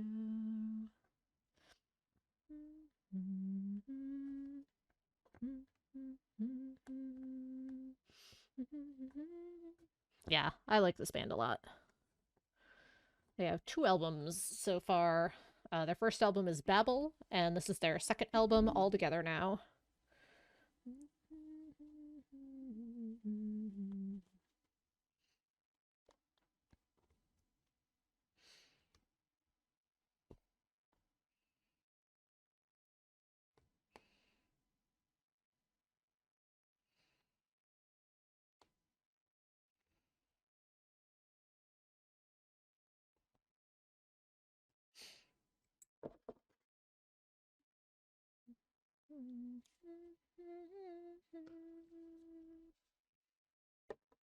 Let's grab another piece of green. Keep making our way across the rainbow here.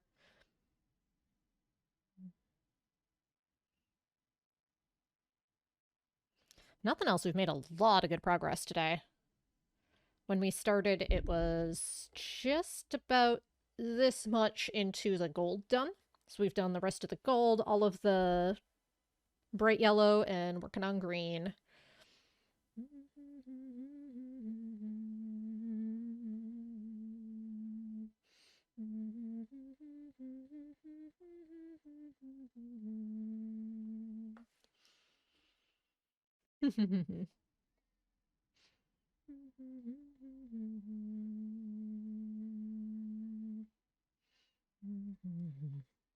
All right.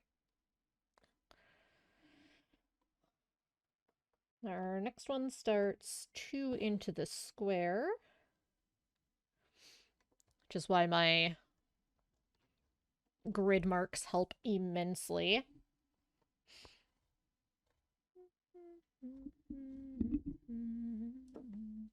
I've gridded where you actually draw the full box, and that can be helpful, but for this one, because it was so many stitches, I figured I'd try just doing the corners of the box. That seems to have worked pretty well.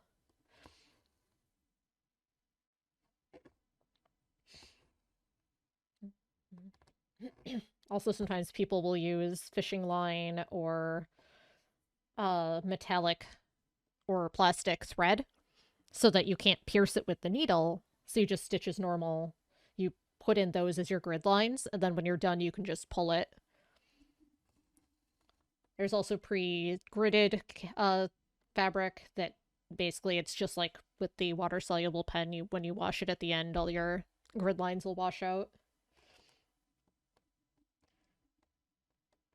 It's one of those hobbies that has about 5 solutions to every possible way to do it, and you just kind of use what works for you.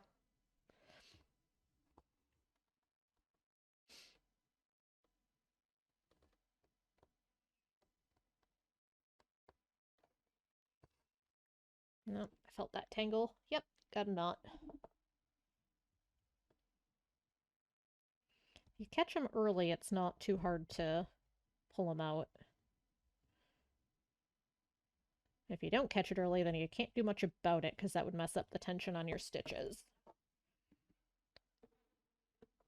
But the way I stitch, I can usually feel them forming pretty quickly. So I can grab them before they become a problem.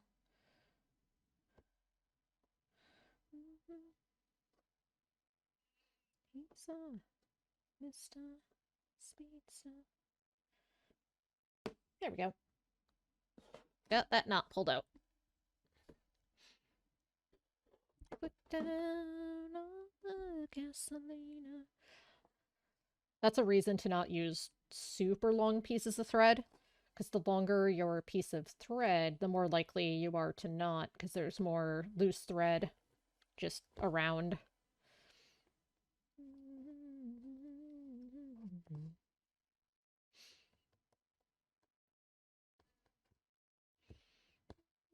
It's a balance.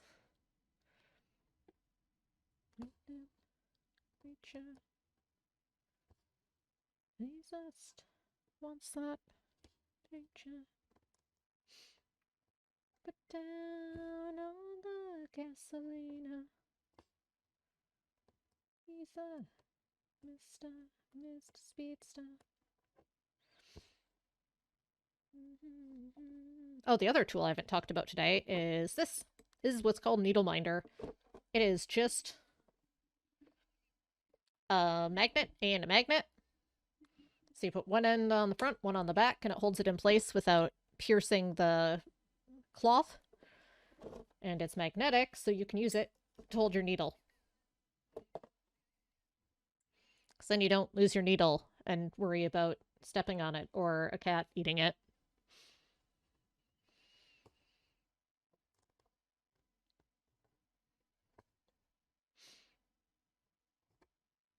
People get them in all sorts of fun designs. I actually have some enamel pins that I plan on snipping the post and gluing a magnet to the back of and DIYing some fun needle minders.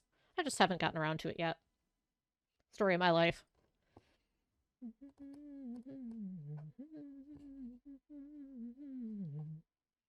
Stepping on needles isn't fun. These ones aren't too bad because, well, maybe it's worse because they're very blunted. Because they're tapestry needles. Because you actually don't want them to be super sharp for cross stitch. Let's see if I can show. Because you don't want to pierce. You see, it's incredibly dull.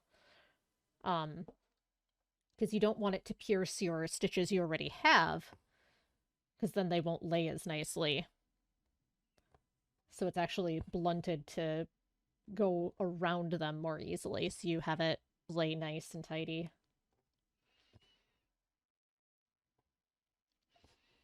When you're backstitching, sometimes you want the much sharper sewing needles because that you might have to pierce through some stitches. Or if you're doing something with a lot of quarter or half stitches where you actually have to quarter and half stitches will actually have you pierce into like the squares in the fabric because you're only making it cover a quarter or a half of the square that you're stitching in. And to do that, you have to actually pierce through the fabric. Unless you're working on a linen that's a very high count. There are times when you'll do like over two on linen where you're doing like 4 squares is 1 because the squares are so tiny. But that also can be nice for doing fractional stitches because then you have holes to go through and it's more consistent. Because you don't have to pierce through the cloth itself. Even weave linen has a very different look to it as well. I have not experimented with it yet. But it's generally much higher count. You can do much tinier stitching on it.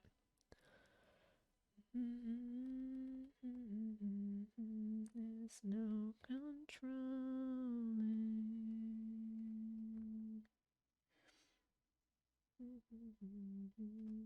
Stop revolving. Sorry, just counting where my line needs to start here. Okay, perfect. Now I just go all the way across. This section's also not bad for counting, because it's basically where does my line start, and then it goes all the way across. Or in the case of when I was doing the yellow, before I found my golden yellow again, it's just where does it start, where does it end? Go back and fill it in.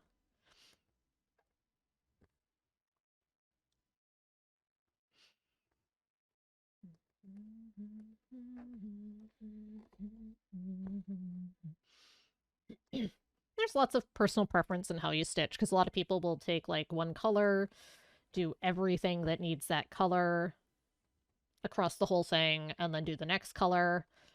I tend to do it a little more sectionally, especially with this, like I said, it's archival, I have to be accurate. That gives me more accountability and more points of reference to make sure that I am counting correctly.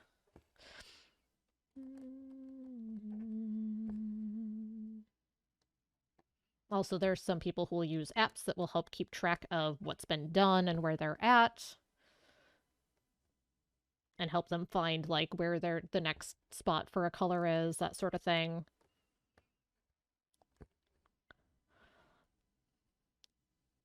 I'm a little less tech savvy on that end. I either work off of a paper pattern or just a straight PDF pulled up on a screen.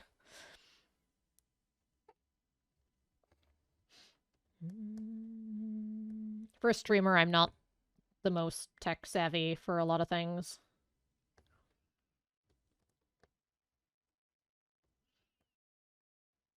Unless it's something that directly interests me or something that I need to learn how it works.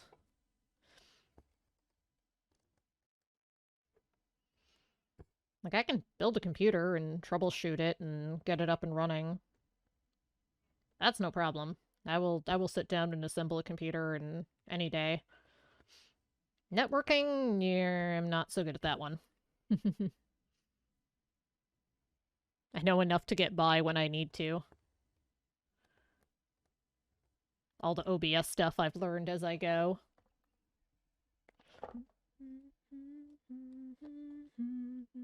Some of the audio stuff I knew a bit just from being an audiophile.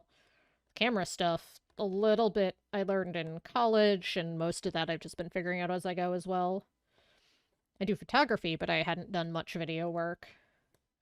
And what I had done was, with a more traditional, uh, camera, like tape camera. There? Sorry.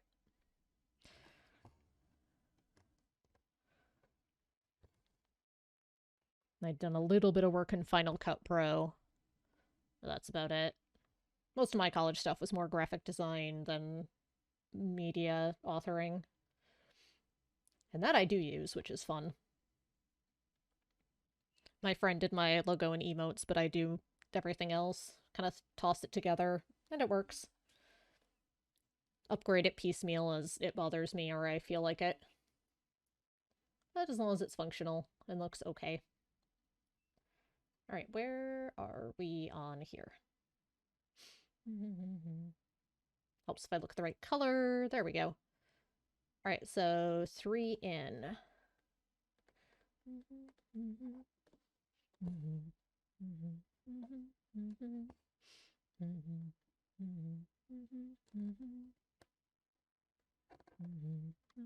Just my object. This is where in the album it starts really sounding like Jethro Tull.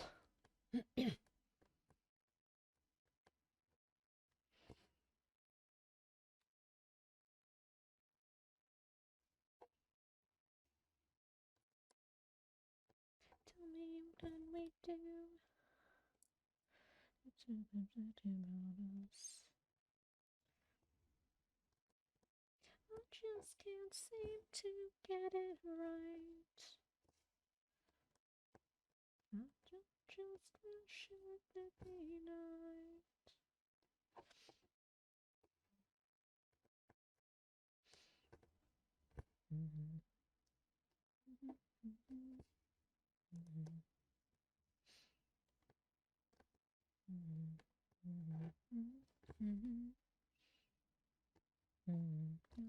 You're under attack. Resurrections back and out into this is the end.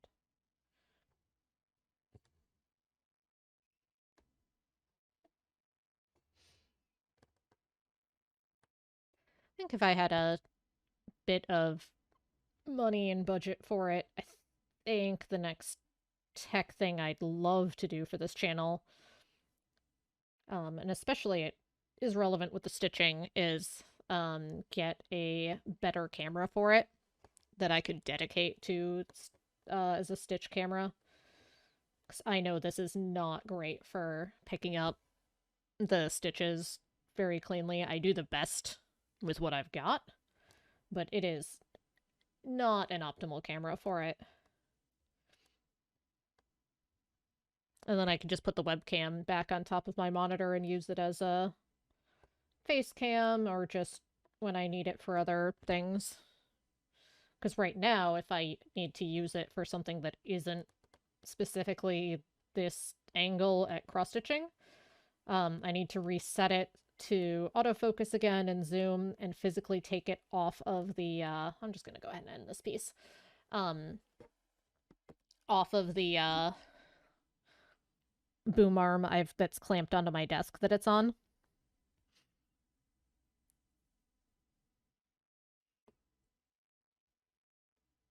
which is kind of a pain, because then I have to put it back before I stitch again.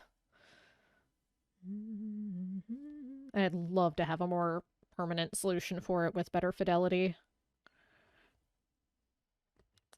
Then after that would probably be better microphone. Honestly, I'm okay with the sound on this one, but it's dang it, I keep hitting the camera, sorry. It's not bad for what it is.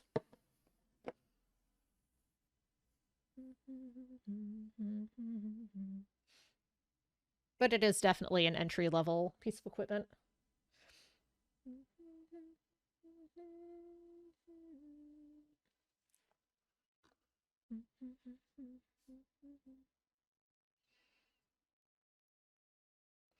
Beyond that is stuff like well, actually, priority over those two might still be, I'd still would love to get my hands on a stream modded DS.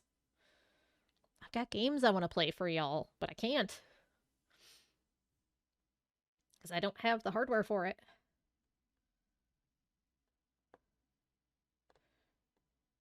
Repeat it again. Make voice stand out over the music a bit more? Sure. I'm probably, I'll turn it down a touch. I'm probably accidentally leaning away from the mic a bit. That's a problem I have with the cross-stitch stream specifically. Is that I will accidentally move and turn away from it while I'm working on a piece.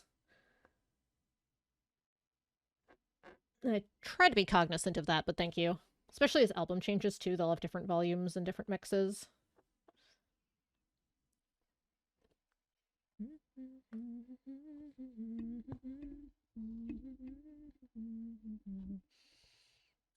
So when I'm gaming, I'm staying relatively stationary, or if I'm moving, it's adjusting position and I pull the boom arm with me.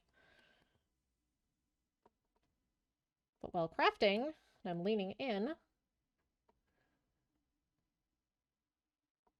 I am sometimes floating away.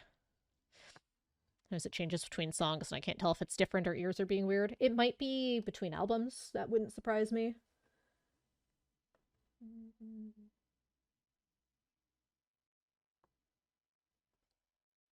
That's okay, I can't tell what I've stitched here. One sec.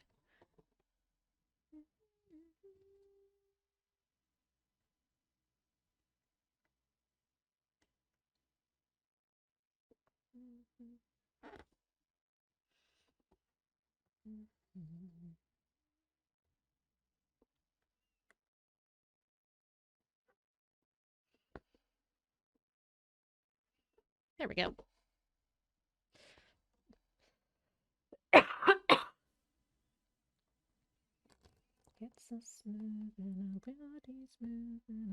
I also don't sing along terribly loud. But I don't have anything auto-adjusting on that front, so it shouldn't be making a difference. I just have gates set up to help cut background noise and anything that might be sharper and louder.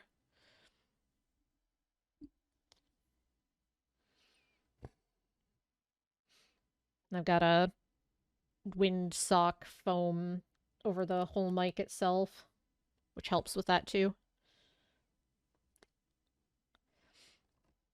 I was running a pop filter, but I found that I would accidentally bonk it, and then it would hit the metal boom arm and make unpleasant noises into the microphone. So I looked into alternate solutions, and a less expensive foam cover. It's a windscreen foam for over the top of the mic seems to do the trick basically just as well. And I can't accidentally bonk it and make noise. Which on my, as mentioned, kind of tiny desk is relevant. Incremental upgrades.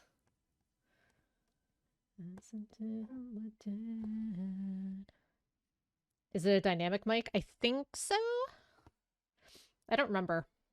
I bought it ages ago. I think it's a dynamic mic because I picked it up for potential music use as well, for singing or picking up instrumentation. Because it was one of those, when I was getting stream equipment, I wanted to get stuff that was not so single use that I couldn't justify picking it up. So, like, the webcam I got was also for doing Zoom meetings with friends and stuff. Because we would, during the pandemic, when we couldn't get together to play board games, we started doing just weekly meetings to hang out and chat. And we'd end up playing Jackbox, which I own all of, so I would be the one actually screen sharing all the Jackbox games, so that then I wasn't on camera, because I would just use the microphone. And my friends missed seeing me during the meetings. So that was part of the reason I picked up a webcam.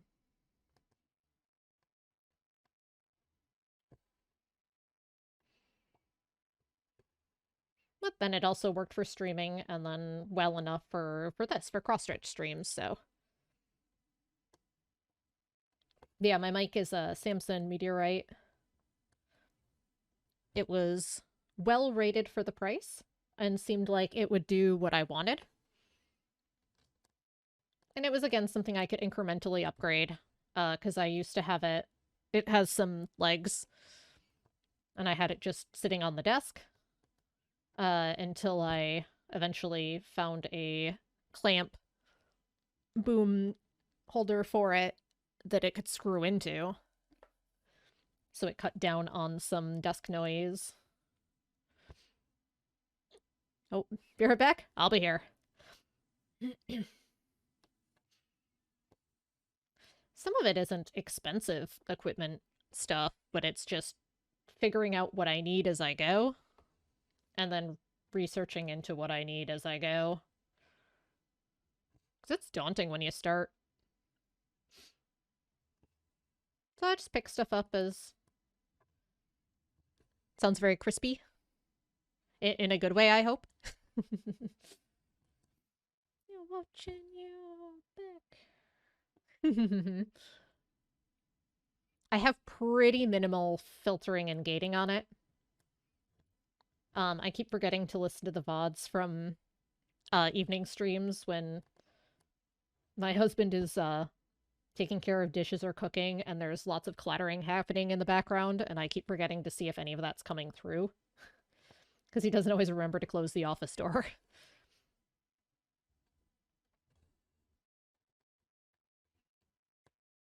I think it's done pretty well at cutting stuff like, where our apartment is above garages, and the office is above our neighbor's garage.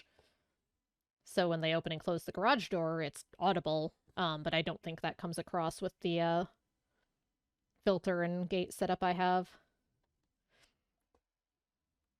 And also stuff like cats hollering in the background and any stray typing noises, although I think those mostly got knocked out when I was able to get my microphone off the desk.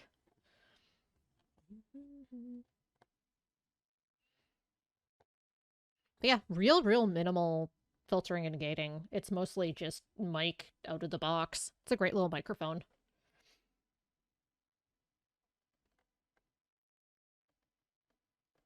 I believe it was, at least when I bought it, it was under $100. My webcam was just over 100, I want to say. It was under 150. I got a pretty good budget setup.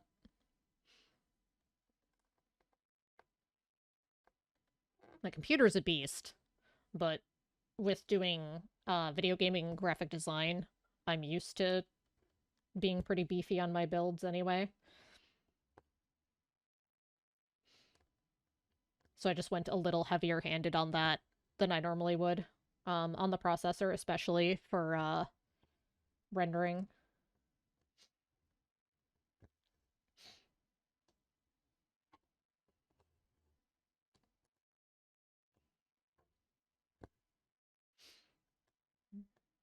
It's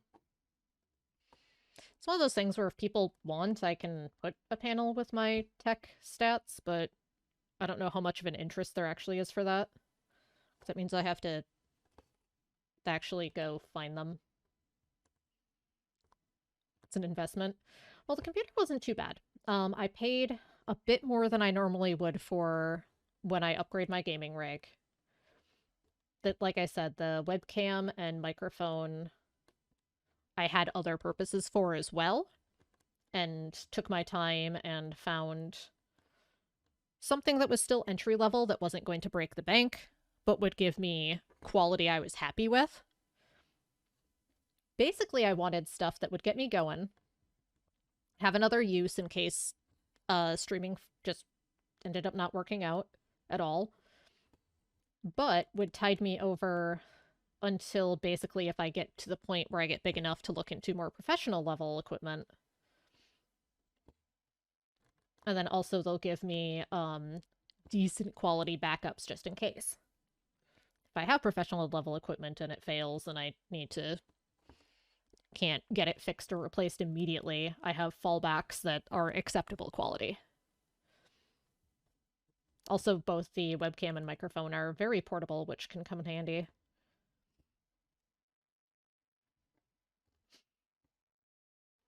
If I ever have a project with friends that I need to hook them up to like a laptop or something. Always prepared? Yeah, I try. And then there's stuff I don't even think about until it comes up, and then it's a mad scramble of research and troubleshooting.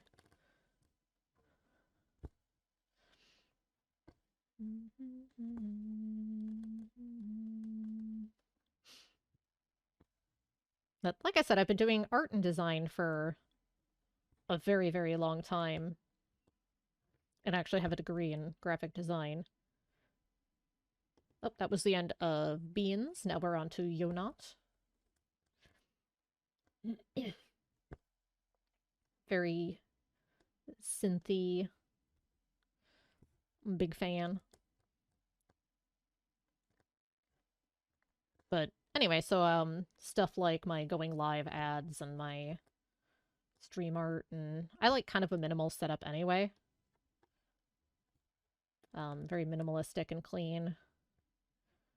But basically I can just throw together something that I'm happy enough with that works, and then just do incremental upgrades on that as well as I feel motivated or need to. Got some more light green. But as I said, I did not do my logo and emotes. That is a dear friend of mine. Because it's one of those things where if I did my own, I would never be happy with them, and I would be futzing with them forever. Whereas if I commission a friend that whose art I already love and I know her style and everything, basically when I need new emotes or whatever, I basically just give her a vague idea of what I might want, and then just tell her to kind of go nuts. Because I'll like whatever she sends me.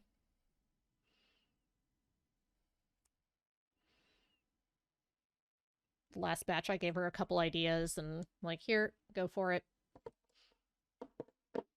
And then she sent me the in progress. I'm like, yep, those are all great, no notes.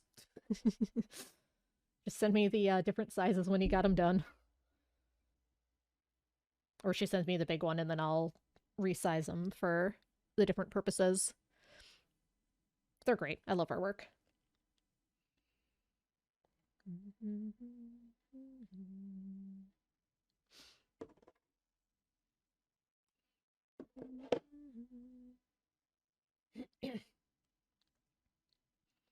But basically, with a nice logo and some nice emotes and an idea of a color scheme, for me anyway, the rest of it falls together pretty quickly from there.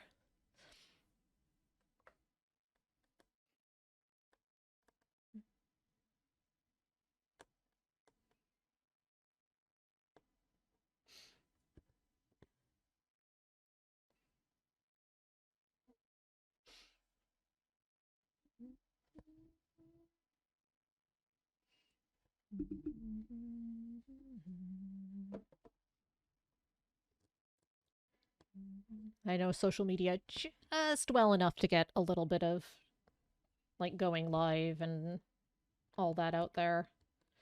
It's not one of my strengths though. That's definitely been hindering channel growth.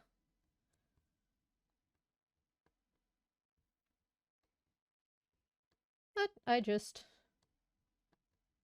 am me and consistent with stream tone, and if people enjoy it, hopefully they stick around. If not, I hope they find somewhere that has what they're looking for.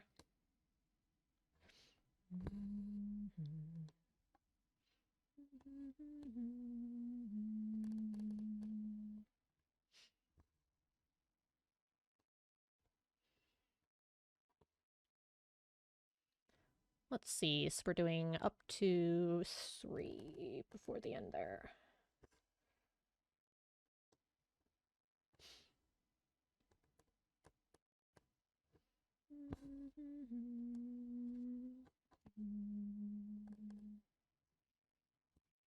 Good, I'm glad to hear it. I've enjoyed having you around.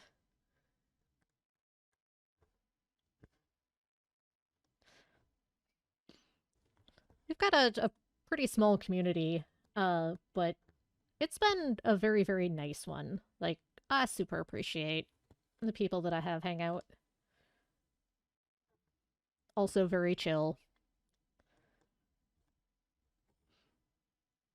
Terrible jokes. You know, the important things in life.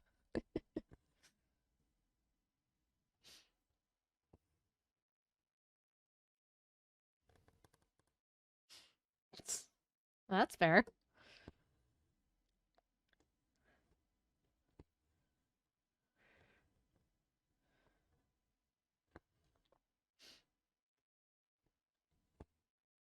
It's one of those things that people can drift away from as they get busy or have other stuff going on. I totally get it.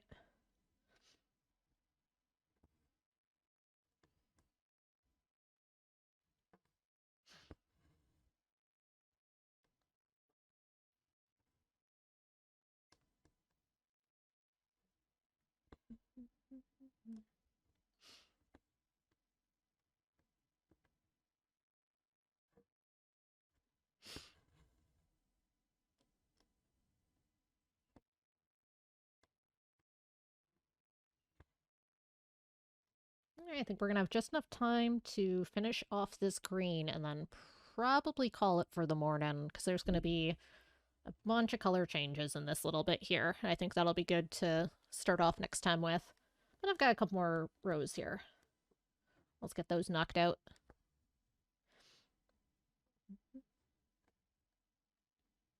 3 more rows.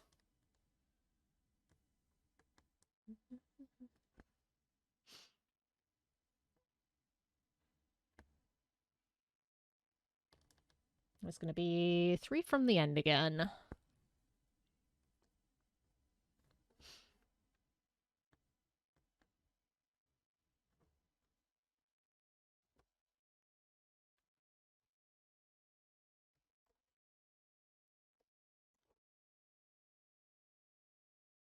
feel like something's uneven with my stripes here, but I'm probably just imagining it. It's probably just has to do with the light and the angle I'm at.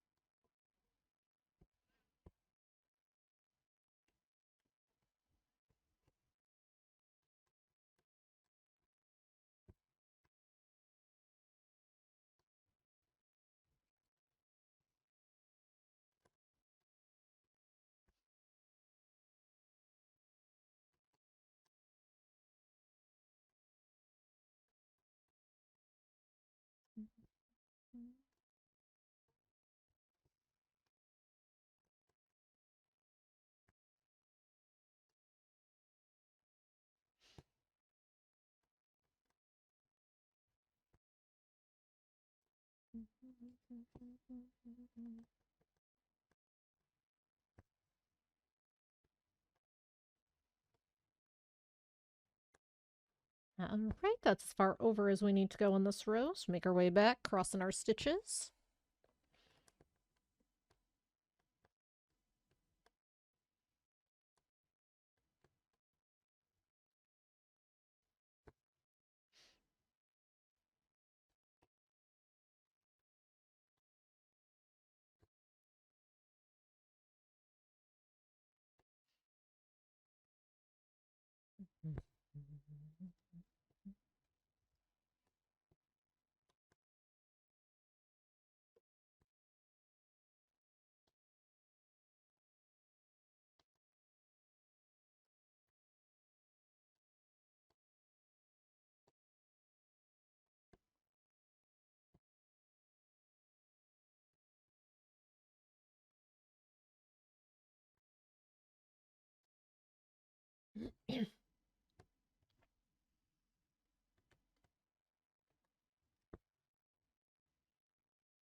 It's also a fun art and craft to do because you can see visible progress as you go,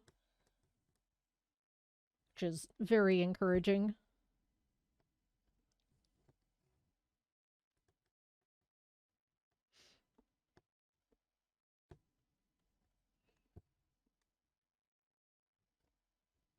Especially when we're doing large chunks like this that go real quickly.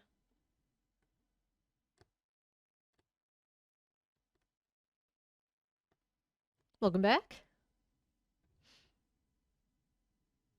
You missed further green. Your hands are freezing. Oh, chatting outside. Yeah, that'll do it. Got 2 more rows of green. And then we're gonna call it for the afternoon, because that'll be just about perfect timing.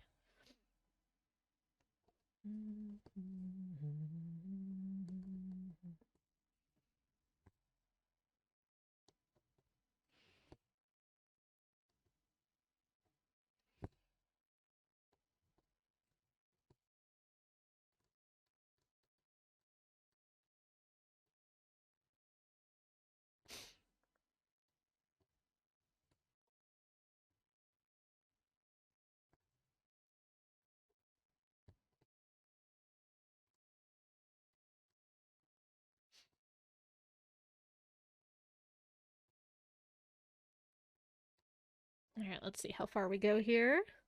Ooh, fancy brush tip markers. That sounds fun.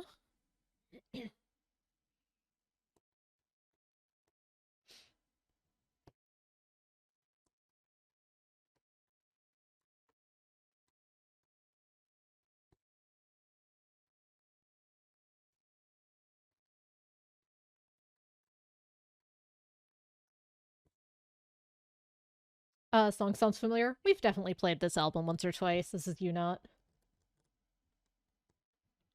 It's one of my go-tos. Just chill electronica with very interesting composition.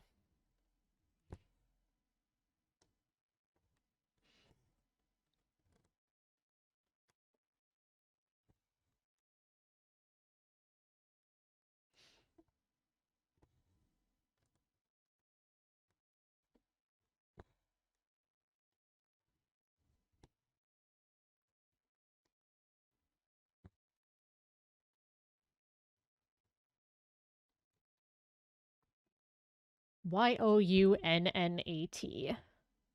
Not sure if he's still actively doing music. The stuff I have from him is fairly old.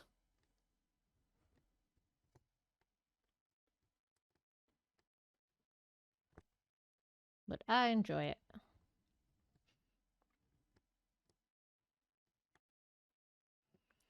Loading Ready Run used some of his music for intro, outro, etc. on during their escapist days. Just how I found out about him.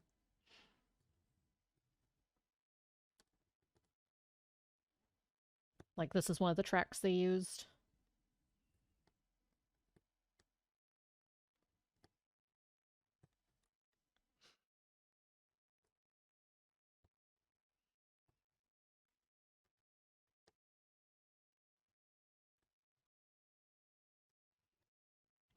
All right, let's anchor this and we'll do our last row of green, of the light green.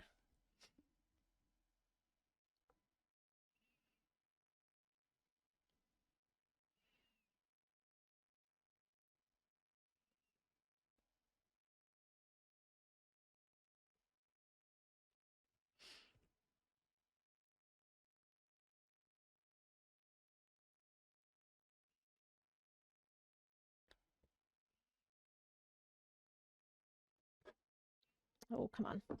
Fine, we'll do it this way. I accidentally trapped the tail in there. There we go.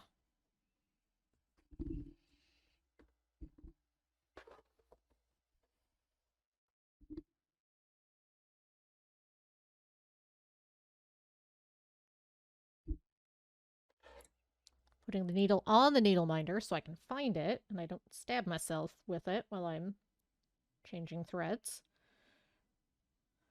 That's a habit that has been surprisingly difficult for me to get into once I started using a needle minder.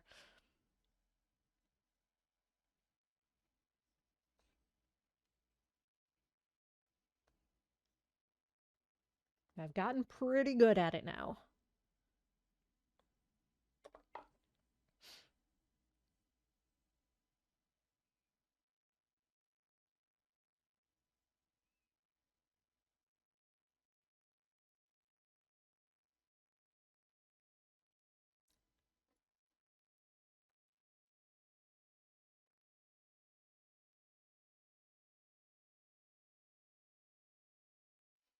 All right, let's do our last row for today. We'll be officially getting to the bottom of this page as well. So there's 2 full pages on this pattern, and this is the second of the 2.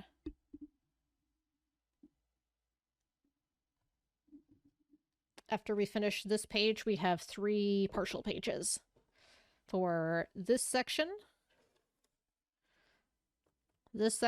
and then this section. Hype!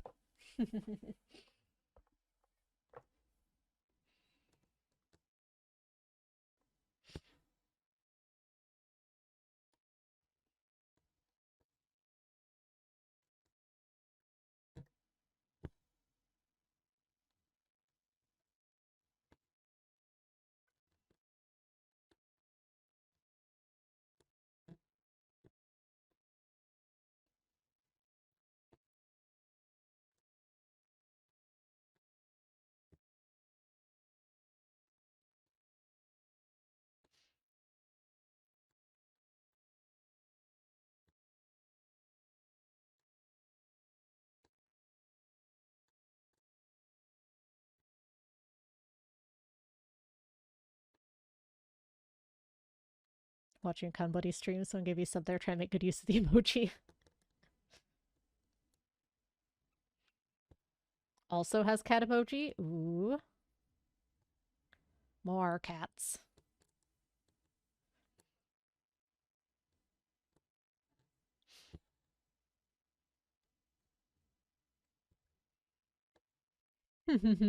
Those are adorable.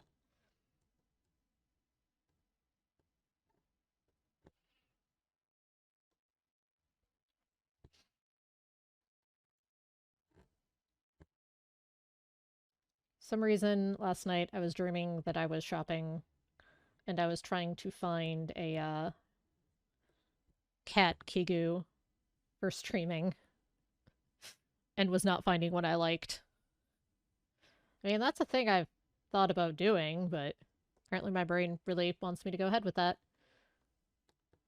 Would be cozy. So I want one that's a tuxedo cat.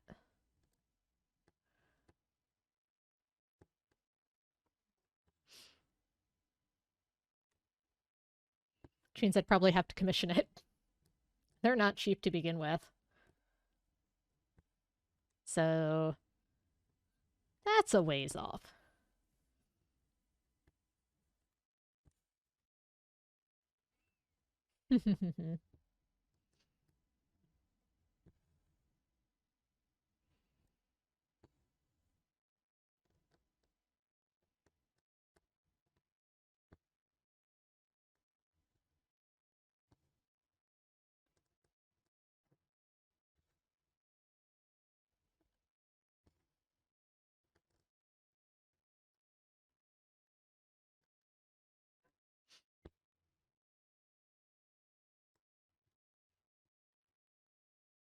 All right, we have officially reached the bottom of a page and finished the green for this page. So next time We'll fill in this little corner, and then the page will be done, and we'll start on probably this section here. So I'm going to go ahead and anchor this. And let y'all know that I appreciate y'all for hanging out. I hope you had a nice chill time. And learned something about cross-stitching if you were interested. I will be back tomorrow evening. I will be playing Slice and Dice. It will be at 6 o'clock Central. And then Thursday we're going to have something else. Not sure what. Probably the block, but we'll take a look at the tangle that I am creating here. Oh, good lord. Take a look at the stuff I have on deck.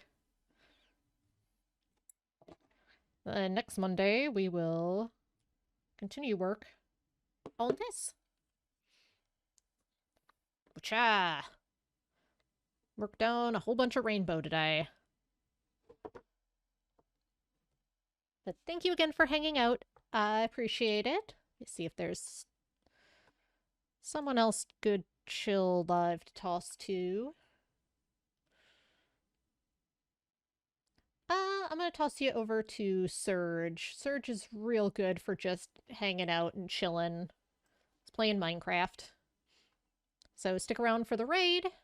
I will see you all again tomorrow, and have a wonderful day. Take care.